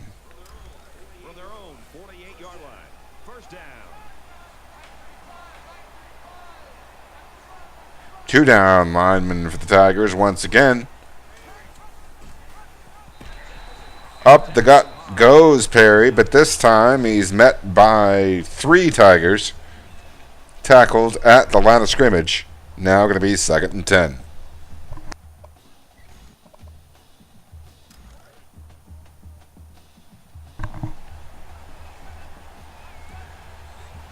48-yard line, right near the red hash.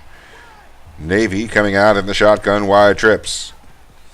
Halfback out of the backfield. It's Perry on the catch. Picks up the first down and more. 13-yard gain just when the middies needed it.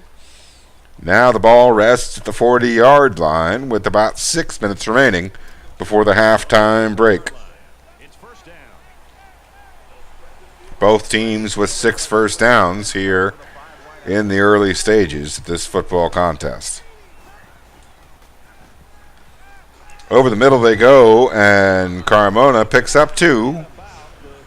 2nd and 8.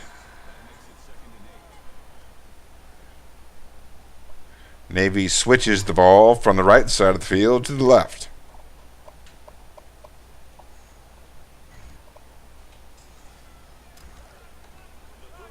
From the 37-yard line. It's 5.5 to go before the half, and Navy comes out in the flex bone. Lewis operating the offense at the line of scrimmage. It's a quarterback keeper, and he picks up 6. Going to be 3rd and 2. We've got a running clock at about 5 minutes, but Navy in good position here once again with a 3rd and short. 5 wide.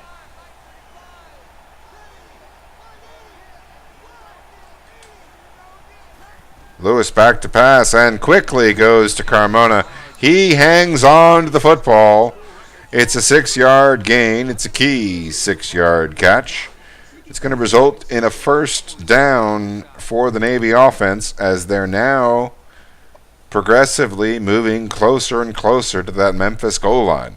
Ball resting at the 26-yard line as Navy breaks the huddle, comes out in the shotgun split big.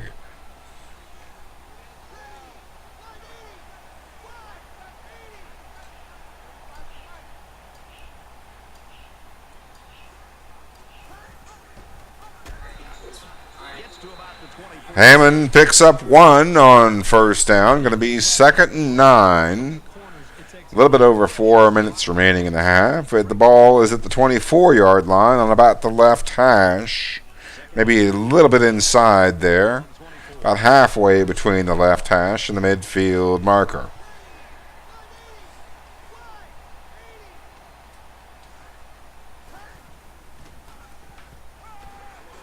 Good throw to the outside of the open man, and Carmona once again converts the first down.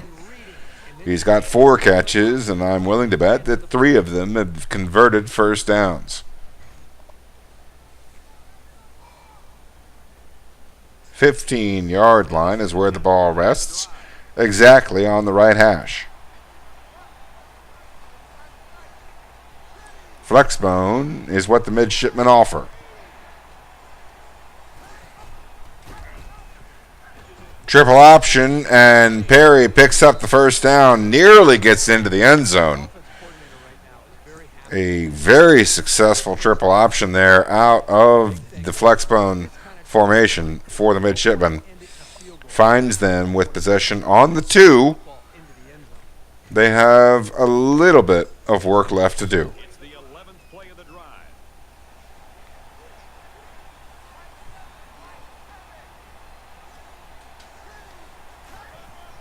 Handoff up the gut, and Perry finds the paint. And just like that, Navy ties the football game, awaiting the extra point.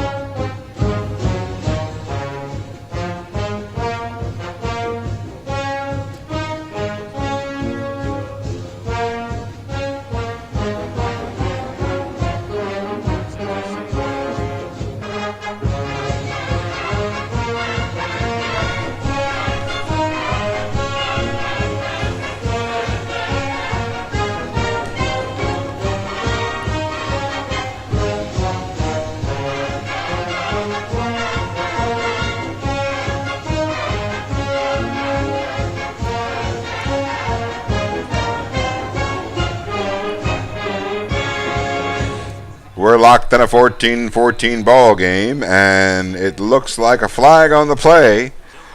At the start of Memphis's drive, they get a false start. Just what you wanted to hear if you're a Middies fan. There are 3 minutes and 9 seconds remaining in the half. The ball rests at the 28, and it's now going to be 1st and 15 for the Memphis Tigers.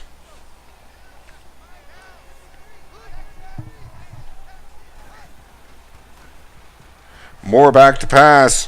Finds the open man on a curl route. It's worth 14 yards. Now going to be 2nd and 1. Now the clock is moving.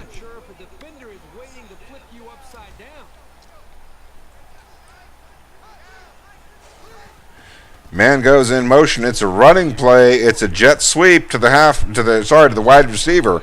He breaks the tackle and gains another 7 yards. Going to turn that into a 14-yard gain. John Williams coming from right to left on the wide receiver handoff. Memphis going no huddle. And pressure causes the incompletion. Navy all up in their business. Now having an opportunity to get a breather. With the ball near midfield.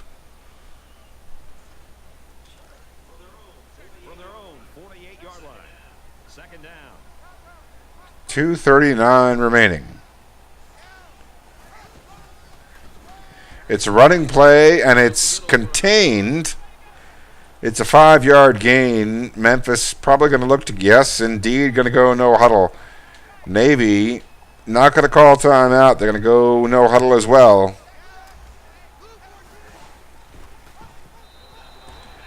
And it's incomplete.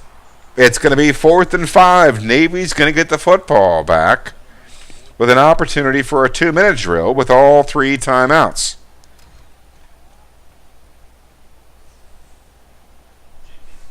Jenkins is waiting for the snap. Good stand by the midshipman defense. The ball does go out of bounds. It's going to be tight quarters for Navy. They're going to take over inside their 5. Looks to be, no, check that. It goes into the end zone. That is a big bounce of the football. Navy's going to take over on their 20. Point in the game where you don't want to make any mistakes that give the other guys a reason to feel more confident going into halftime. They come out in a 5-wide set. Navy coming out aggressively with 5 wide receivers. 2:13 remaining. The underneath man, Scott, makes the catch. Picks up 7 or 8 after the reception. Going to be a 20-yard gain to get this drive started for the midshipmen. They've got all 3 timeouts. There's 2:08 now on the clock. Now it's moving. 2:04 and counting. The slant route, Terrence Laster, the freshman, making the 15-yard catch. That's his first appearance on the score sheet today. He's been a promising young talent for the midshipmen.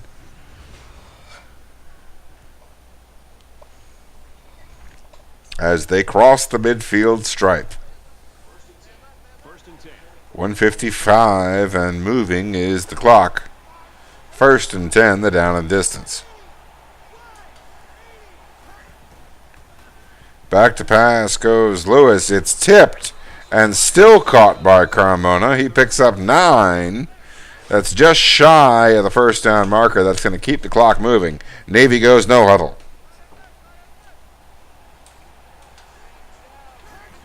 Quick handoff up the gut to Perry. He picks up the 1st down. That's going to momentarily stop the clock. Navy's going to have an opportunity to get a play off here as it's 1st down.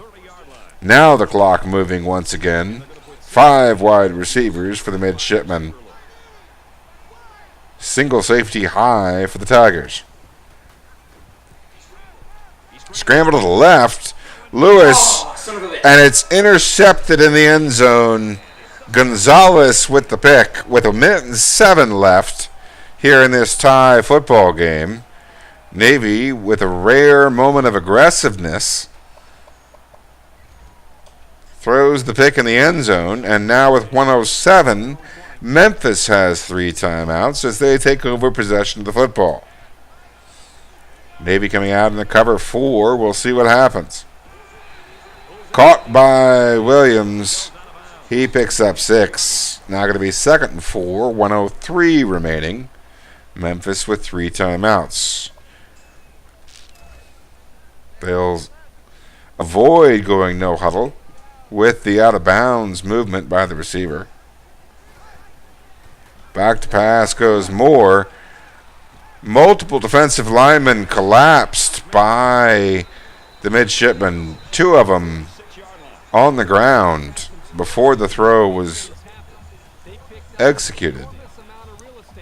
Multiple open receivers. One caught the ball and managed to get 10 yards after the catch. It's across the midfield stripe, and Navy hoping to rebound here with the cover 3. Caught and tackled. It's just barely past the first down marker. David Moore out now 7 out of 10. But Navy once again allowed the luxury of going to the huddle after that play. A little bit out of character for Memphis. They would rather go no huddle all game. Back to pass goes Moore. He scrambles to the right side. Picks up the first down. Tackled inbounds. It's going to put Memphis into the no huddle situation. We'll see how Navy responds.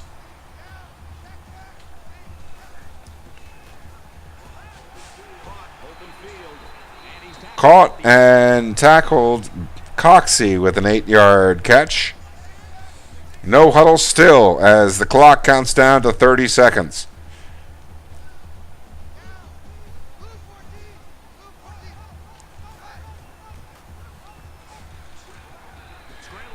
Quarterback sacked. A nice play there, and that's his 5th sack of the season.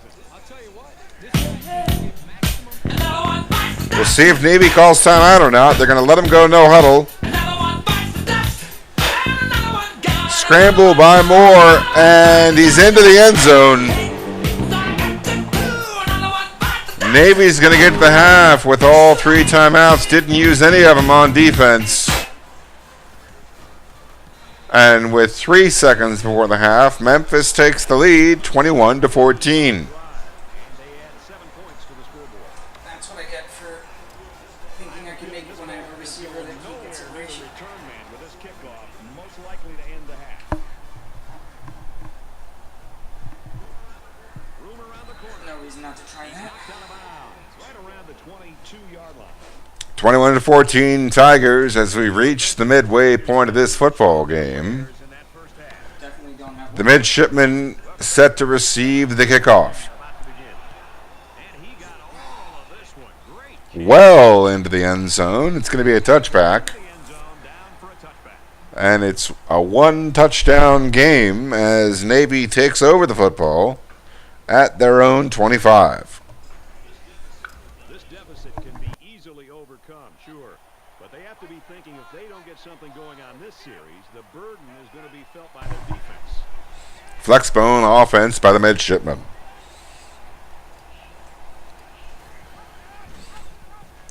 And still Memphis with no response.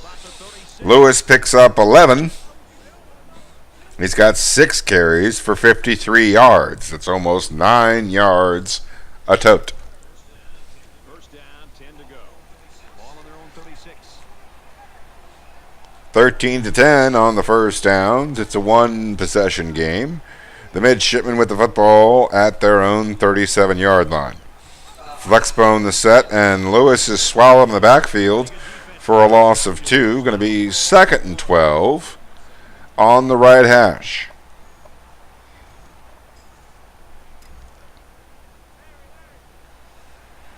Just inside of it. And Navy comes out in the spread set.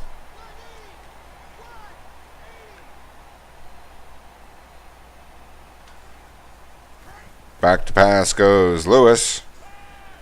Caught by Perry. It's a 9-yard gain. Going to be 3rd and 3 at the 43. 3rd down,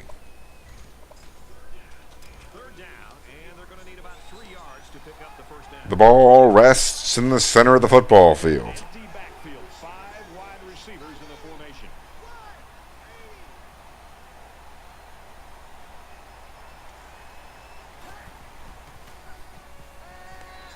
Carmona on the reception. Another key short reception to Tyler Carmona. He's hung on to some tight ones. He's found his way open in some other ones. He's converted 4 or 5 third down situations, it feels like, for the midshipman. Tyler Carmona coming up big once again on a clutch short yardage reception.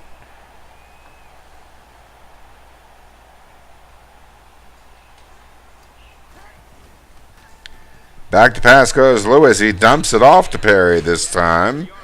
Picks up 6 out of the backfield. Now going to be 2nd and 4. 6 minutes remaining here in the 3rd quarter. They're about 4 yards away here on 2nd down.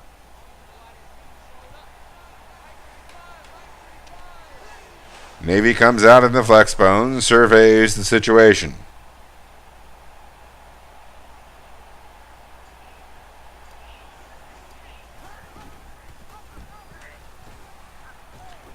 Lewis pitches it to Perry just in time. He picks up an extra 12 to 15 yards. And the triple option once again timely for the midshipman as Lewis executes the perfect pitch to the outside to Perry. And Annapolis picks up a huge gain.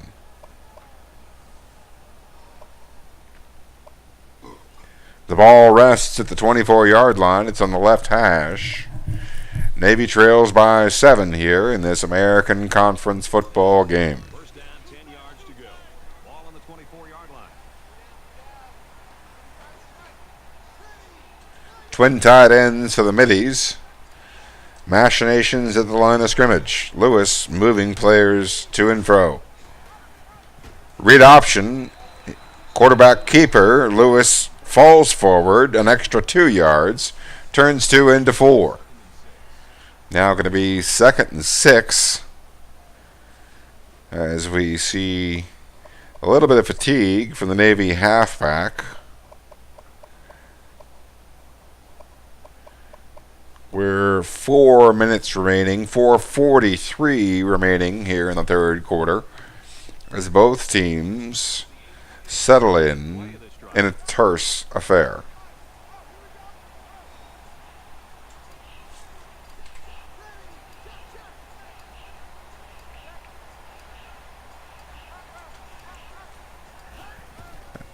Back to pass goes Lewis, but it's a run. He picks up 5, catches the defense off guard. It's a 5-wide set, but Lewis on the quarterback keeper turns it into a short yardage situation. And Navy once again looking to extend the drive. The ball rests at the 15-yard line. It's 3rd and 1. We're exactly halfway through the 3rd quarter. It's the 9th play of the drive.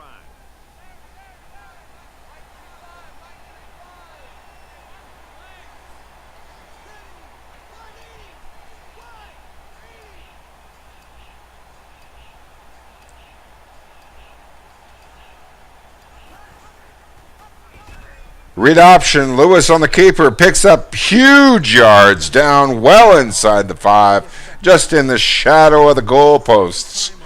1.5 yards. They're going to call it 1st and goal on the 1. Lewis on the big carry. Try to find some confidence. Somebody on that defense has got to be able to make a play to slow this offense down. Everyone I see just walks the walk with grit and teeth, but I just stand by and I wait by time. They say you gotta toe the line. They want the water, not the wine. But when I see the signs, I'll jump on that lightning bolt.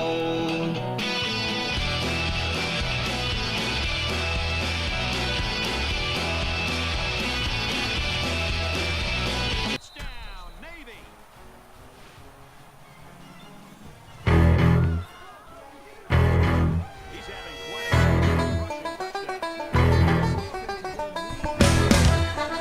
6 points there on the short run. The extra point forthcoming. 21-21 ball game, folks.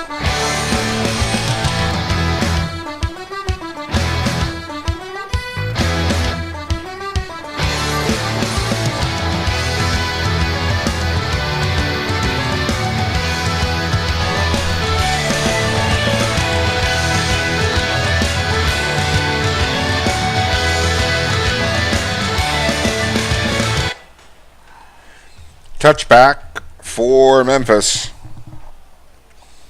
They'll take over at their 25.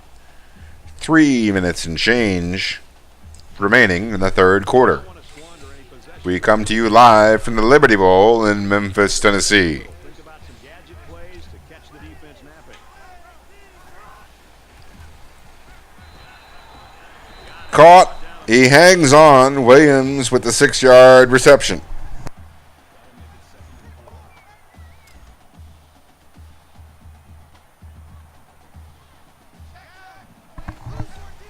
Single back set for the Tigers. It's a handoff to the right side.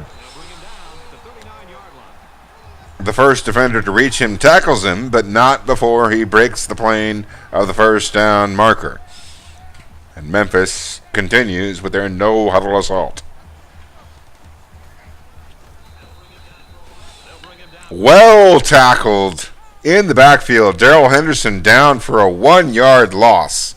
He was averaging over 5.5 yards a carry. That's going to drag him down to 5.1. Excellent play. Brings up 2nd and 11. Man in motion left to right. Back to pass goes Moore, and he's scrambling. Breaks free of the first line. Team tackling prevents him from getting the first, but it is going to be 3rd and 3.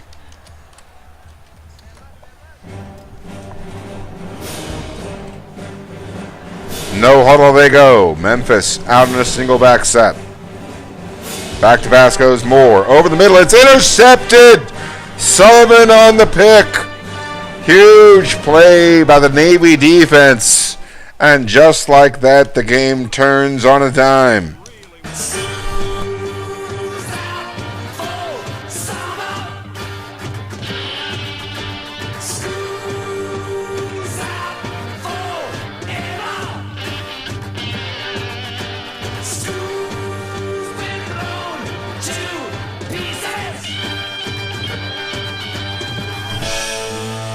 It's the flex bone set for Navy. Lewis on the option. Pitches to Perry once again. He's got the one man. He tackles him, but not before he gets another first down. Perry now up to 97 yards rushing. 3 yards short of 100. The Navy offense clicking. Now the Navy defense responded with an interception. We'll see if the midshipmen can turn it into points. Take the lead here late in the going of this football game. Once again, the flexbone offense. The academy offense. Man in motion to the right. Handoff up the gut to the fullback. He picks up 3. It's now going to be 2nd and 7. That clock running.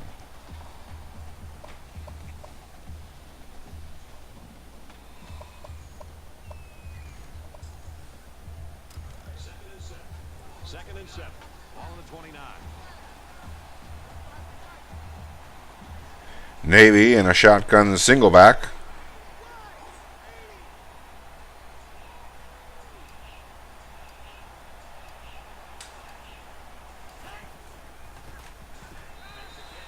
Hits the halfback out of the backfield. He picks up 2. Malcolm Perry's 7th catch of the game for 45 yards. One of his shorter ones there. Going to bring up 3rd and 5. From the 26-yard line. 3rd down.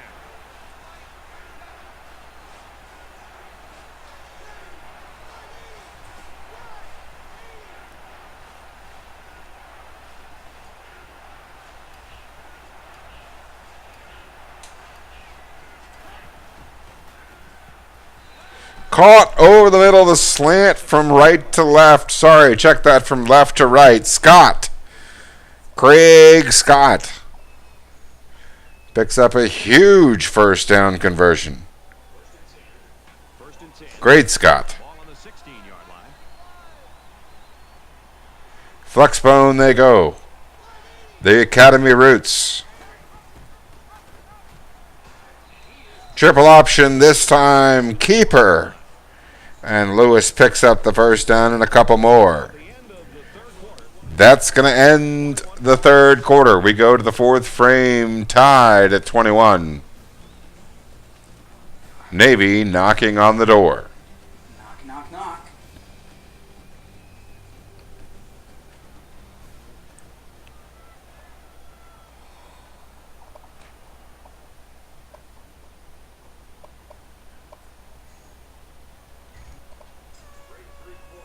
Great 3 quarters of action. Tight ball game. And now it's the fourth quarter, and this will decide it. Singleback said it's the halfback on the left side of the formation. It's the read option. Lewis on the keeper. He's just a hair shy of crossing the plane, but it is going to set up 2nd and inches for the midshipman. And this is the 8th play of the drive. The tip of the football just a hair outside of the paint. Power set for the midshipman. Up the gut goes Perry. That's a touchdown. That's a lead for the midshipman. It's 27-21. Awaiting the extra point. The midshipman taking control in the early going of the fourth quarter. And he hits the PAT. A 7-play.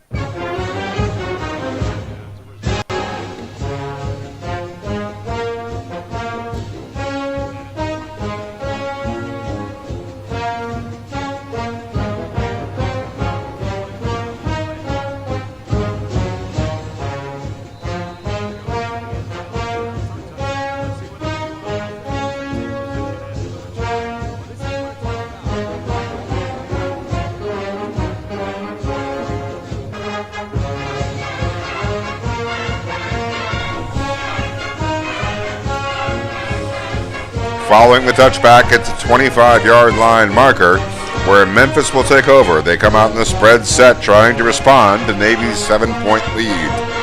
Man in motion, right to left. Quick throw out of bounds. Perhaps Memphis didn't like the initial look by Navy's defense. Felt like they were under pressure too quickly by a couple of stunts along the defensive line. Navy now looking to take advantage of the situation. 2nd and 10. Over the middle, and Magnifico with the 6-yard catch. Now going to set them up for 3rd and 4.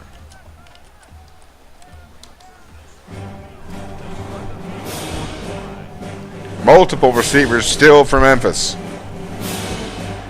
No huddle once again. This time it's converted after the catch at the marker.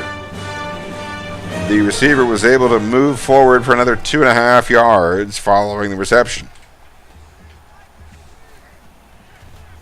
Out to the outside, and he cuts inside. DeMonte Coxey picks up 3 on that reception. Now going to be 2nd and 7 here in this 1-touchdown game.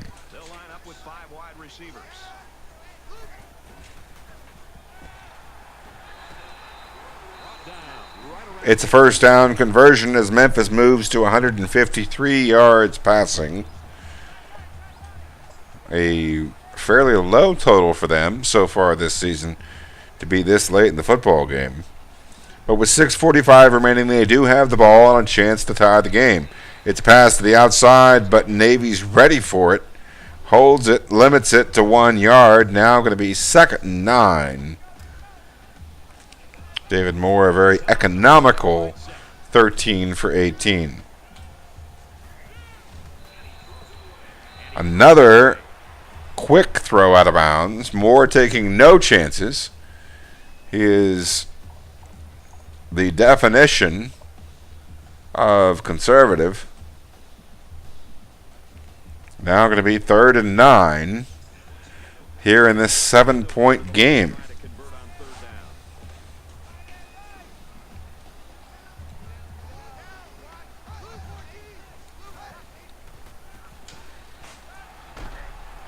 Caught by Williams. He's down at the 30-yard line. It's an 19-yard reception. John Williams' 5th catch for 49 yards. Now in the no huddle, once again, Memphis having possession in Navy territory. Back to pass and then scrambling, but Navy's ready for it. Limits Moore to just a 3-yard gain. And we'll see 2nd and 7. To the no huddle they go when Navy responds. We'll see what happens. And over the middle is Magnifico, the tight end, on the slant. Picks up 16 yards. That's his 6th catch for 87 yards. Navy going all out pass defense. And it results in a sack. Nowhere to go with the football. Moore tries to get outside, but unable to. The Navy defense ready. Another one bites the dust. Another one bites the dust. And another one gone, and another one gone. Another one bites the dust. Yeah. Hey, I'm gonna get to do. Another one bites the dust. Shoot up. 2nd and 14, they're down in distance, right near the right hash. Navy and Memphis both playing pass. It's caught over the middle, and there's a flag on the play. Let's see what happened. Roughing the passer against the defense is going to give a 1st and goal for the Memphis offense. They got the Navy defense with their hands in the cookie jar in the backfield. And it's going to result in what most would consider a gimme situation here. It's 1st and goal, 1-yard line. 5:28 remaining. Navy ahead by 7. They're crowding that line of scrimmage. Runs it and tackle in the backfield. The midshipmen going to make them work for it.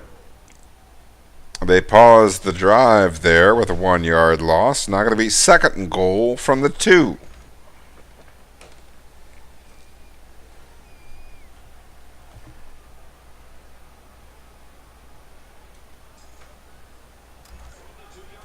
From the 2-yard line.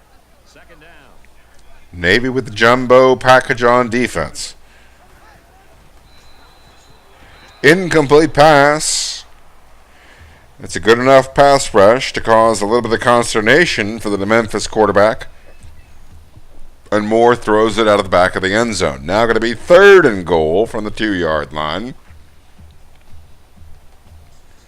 Memphis 6 feet away from tying the football game.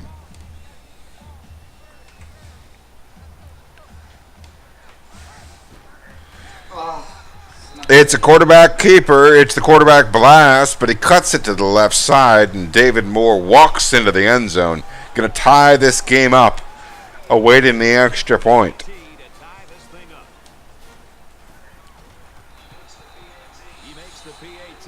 There's now 4:54 remaining. Your Navy midshipmen going to take over possession of the football and have all the time in the world and 3 timeouts to try to execute a competent drive. He's to the 20. Tackle made at the 24-yard line.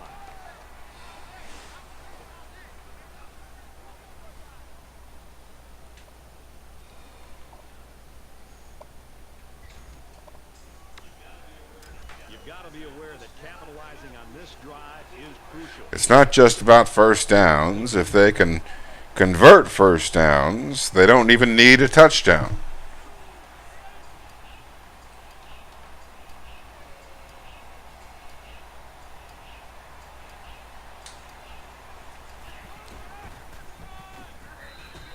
Perry goes up the gut, picks up 7 to get us started off.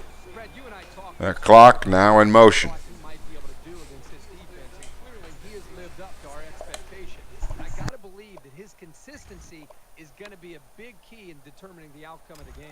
Second down, and they're going to need about 3 yards to pick up the first down.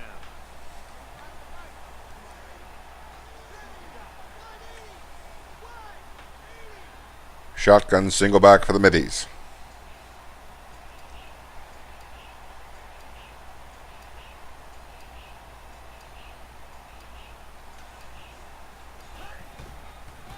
Read option. Perry gets it up the gut, picks up the first down once again.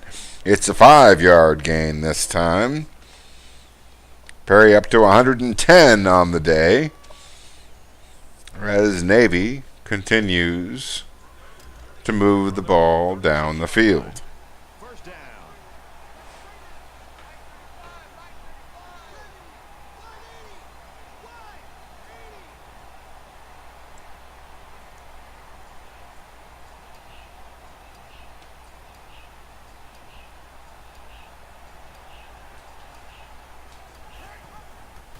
Read option. Perry up the gut, picks up 2.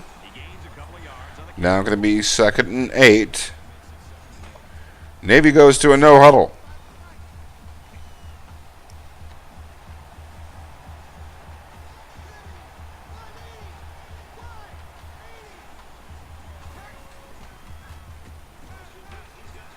Complete over the middle. Carmona picks up the first down.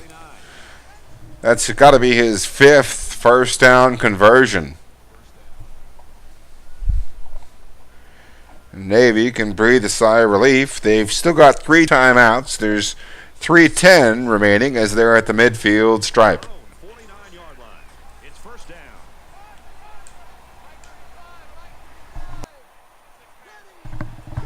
Flex bone for the middies. Machinations at the line of scrimmage by Lewis. Audibles. Triple option to the right. Pitches to Hammond. Good pitch by Lewis. Hammond, the beneficiary. Good blocking by the line of scrimmage. 5 offensive linemen by the midshipmen. Find them with possession at the 38-yard line. They've still got all 3 timeouts. The clock is at 2:40. It's first and 10. Ball on the 38-yard line. Less than 3 minutes in the game.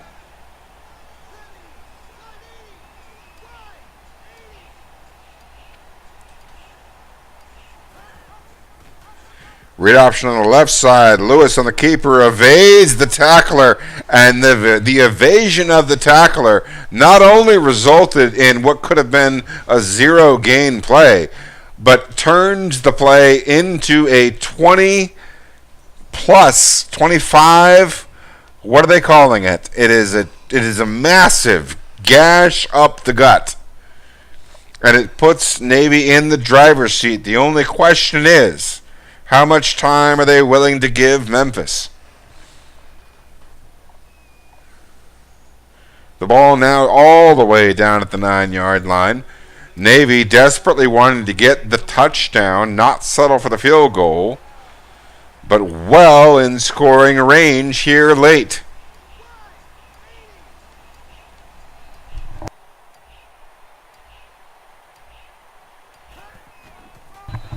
Up the gut goes Perry. He picks up 3.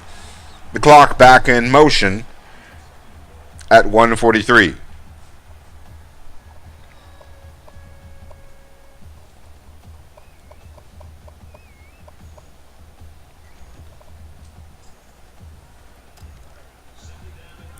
Second down and goal. Ball on the 6. The ball rests 18 yards away from paint.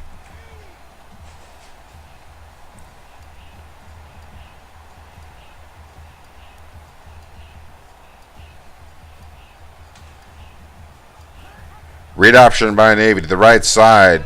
Lewis on the keeper. Into the end zone he goes. Navy takes the 6-point lead. Garrett Lewis on the carry.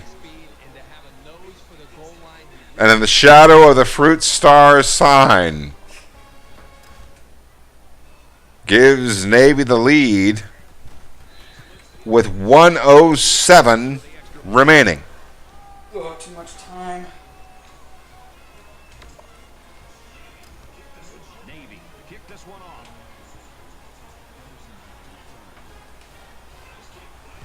Nice kick, plenty of distance. Well into the end zone. It's going to be a touchback. And Memphis has their 3 timeouts and 67 seconds to work with. You got to assume that Memphis is going to be going for it on 4th down. That might change your or my play calling, but the CPU doesn't seem to take that into account until 4th down. Back to pass goes Moore. Navy responding with a pass defense prevents him from getting too much, picks up 3, but the clock in motion causes Memphis to call their first timeout. And now with exactly 60 seconds remaining, Memphis faces 2nd and 7 on their own 28, trailing by 7. From their own 28-yard line. It's 2nd down. Quarter defense for the midshipmen. Memphis spread out, passing, looking, over the middle he goes, and Jones makes the catch. It's an 11-yard gain. It's the first time we've called his name today, but it's enough for a first down out to the 40-yard line. 54 seconds. However, Memphis, having spent 2 of their 3 timeouts, now definitively with their backs against the wall.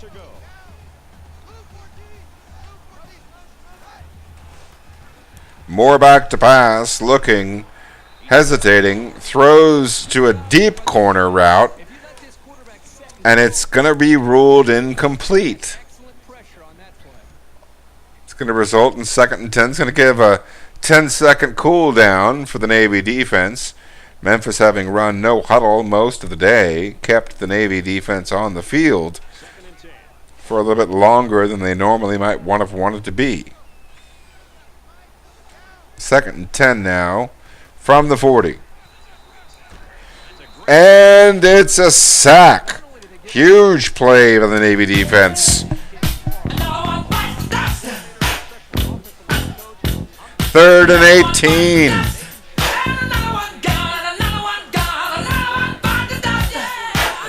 Incomplete is the pass. And now with 29 seconds, you got to imagine that Memphis is going to have to go for it. They do indeed come out with the regular defense. And now Navy in a great situation to end the football game right here and now. It's 4th and 18.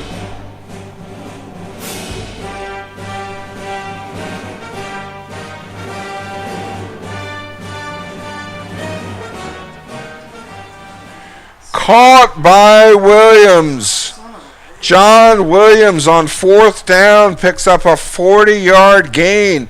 And with 22 seconds remaining, Memphis running no huddle now. Navy with 3 timeouts. We'll see if they respond. Out to the outside, and Coxey is run out of bounds after a 12-yard gain. And Navy calls timeout, gives their defense a rest, changes a static environment.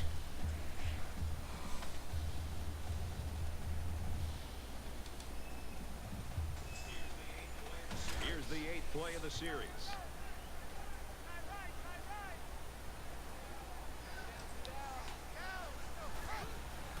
Back to pass goes Moore, looking, incomplete.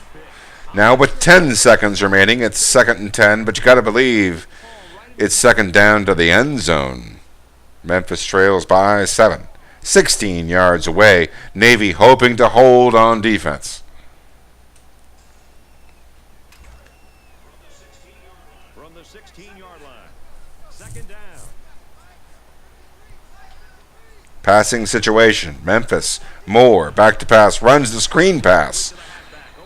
and tackled. It's going to be the last timeout, and now with 4 seconds left, their final timeout called. Memphis is 9 yards away. That would be a long quarterback scramble. That would necessitate a throw into the end zone, of course, with 4 seconds.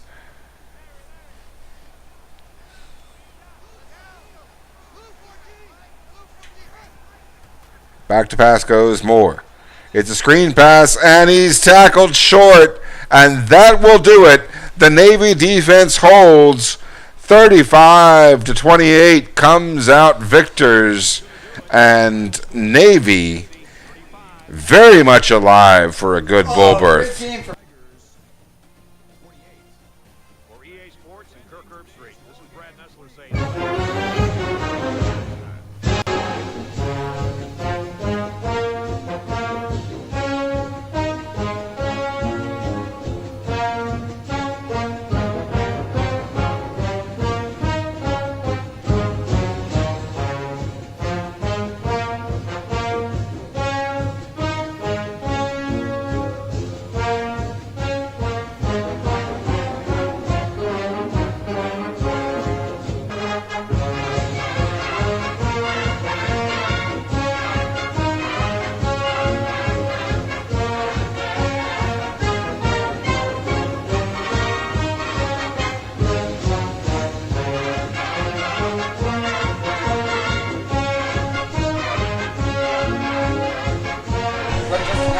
Navy coming away with a 35-28 victory.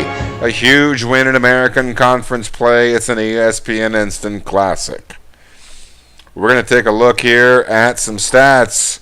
Navy getting 258 yards rushing. On 33 rushes, though.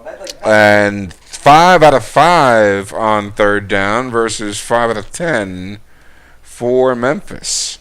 Navy losing the turnover battle, however, the third down battle and the yardage battle and the rushing yardage battle coming out in favor of the midshipmen. That's a 7.8 yard rushing average. We'll take a look here at some player stats and see who were the difference makers in this tightly wound ball game.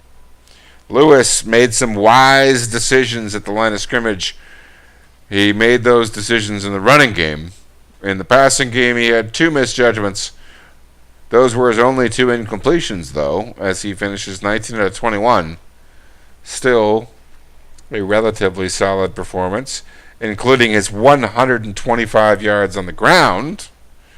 Perry, for his part, coming in off the bench as the backup halfback with the injury to Brown, the starting halfback for Navy. Both players getting 100 yards rushing. As we mentioned, Navy's rushing attack definitely a factor today. Carmona had 7 for 45, but I'm willing to bet you that 5 of them were for first downs, and at least 4 of those were on third down. Some clutch plays on his part. 7 for 45 for him, 7 for 45 for Perry out of the backfield, and a little bit of sprinkling to some other receivers otherwise. Defensively, Navy made the stand late. Cromartie finishes with 3 sacks from the left end position, and Sullivan picks up the interception. But Navy playing the bend but don't break defense today against a respectable offense. The story of the football game, a little bit of out-coaching in tense situations by Coach Ninja. Outlasts, outsmarts, and wins on the road against Memphis, a traditional bowl participant, though they won't be this year, still with quality football players and a decent coaching staff. Let's take a look here at next week's action in League 1. We're going to be in Week 13 action. In a week's time, we'll find both the Syracuse Orange and the Navy Midshipmen in play.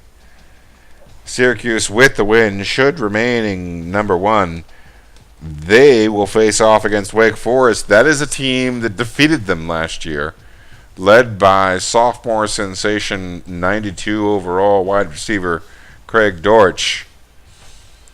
And Navy will take on Tulsa at home in a key recruiting contest and in a key game that could decide positioning within the American Conference and potential preferential bowl bids. We thank you for joining us. We hope you'll join us in a week's time. We hope you had a wonderful Thanksgiving. We hope you have a wonderful winter season. Have a great week. Kick its ass.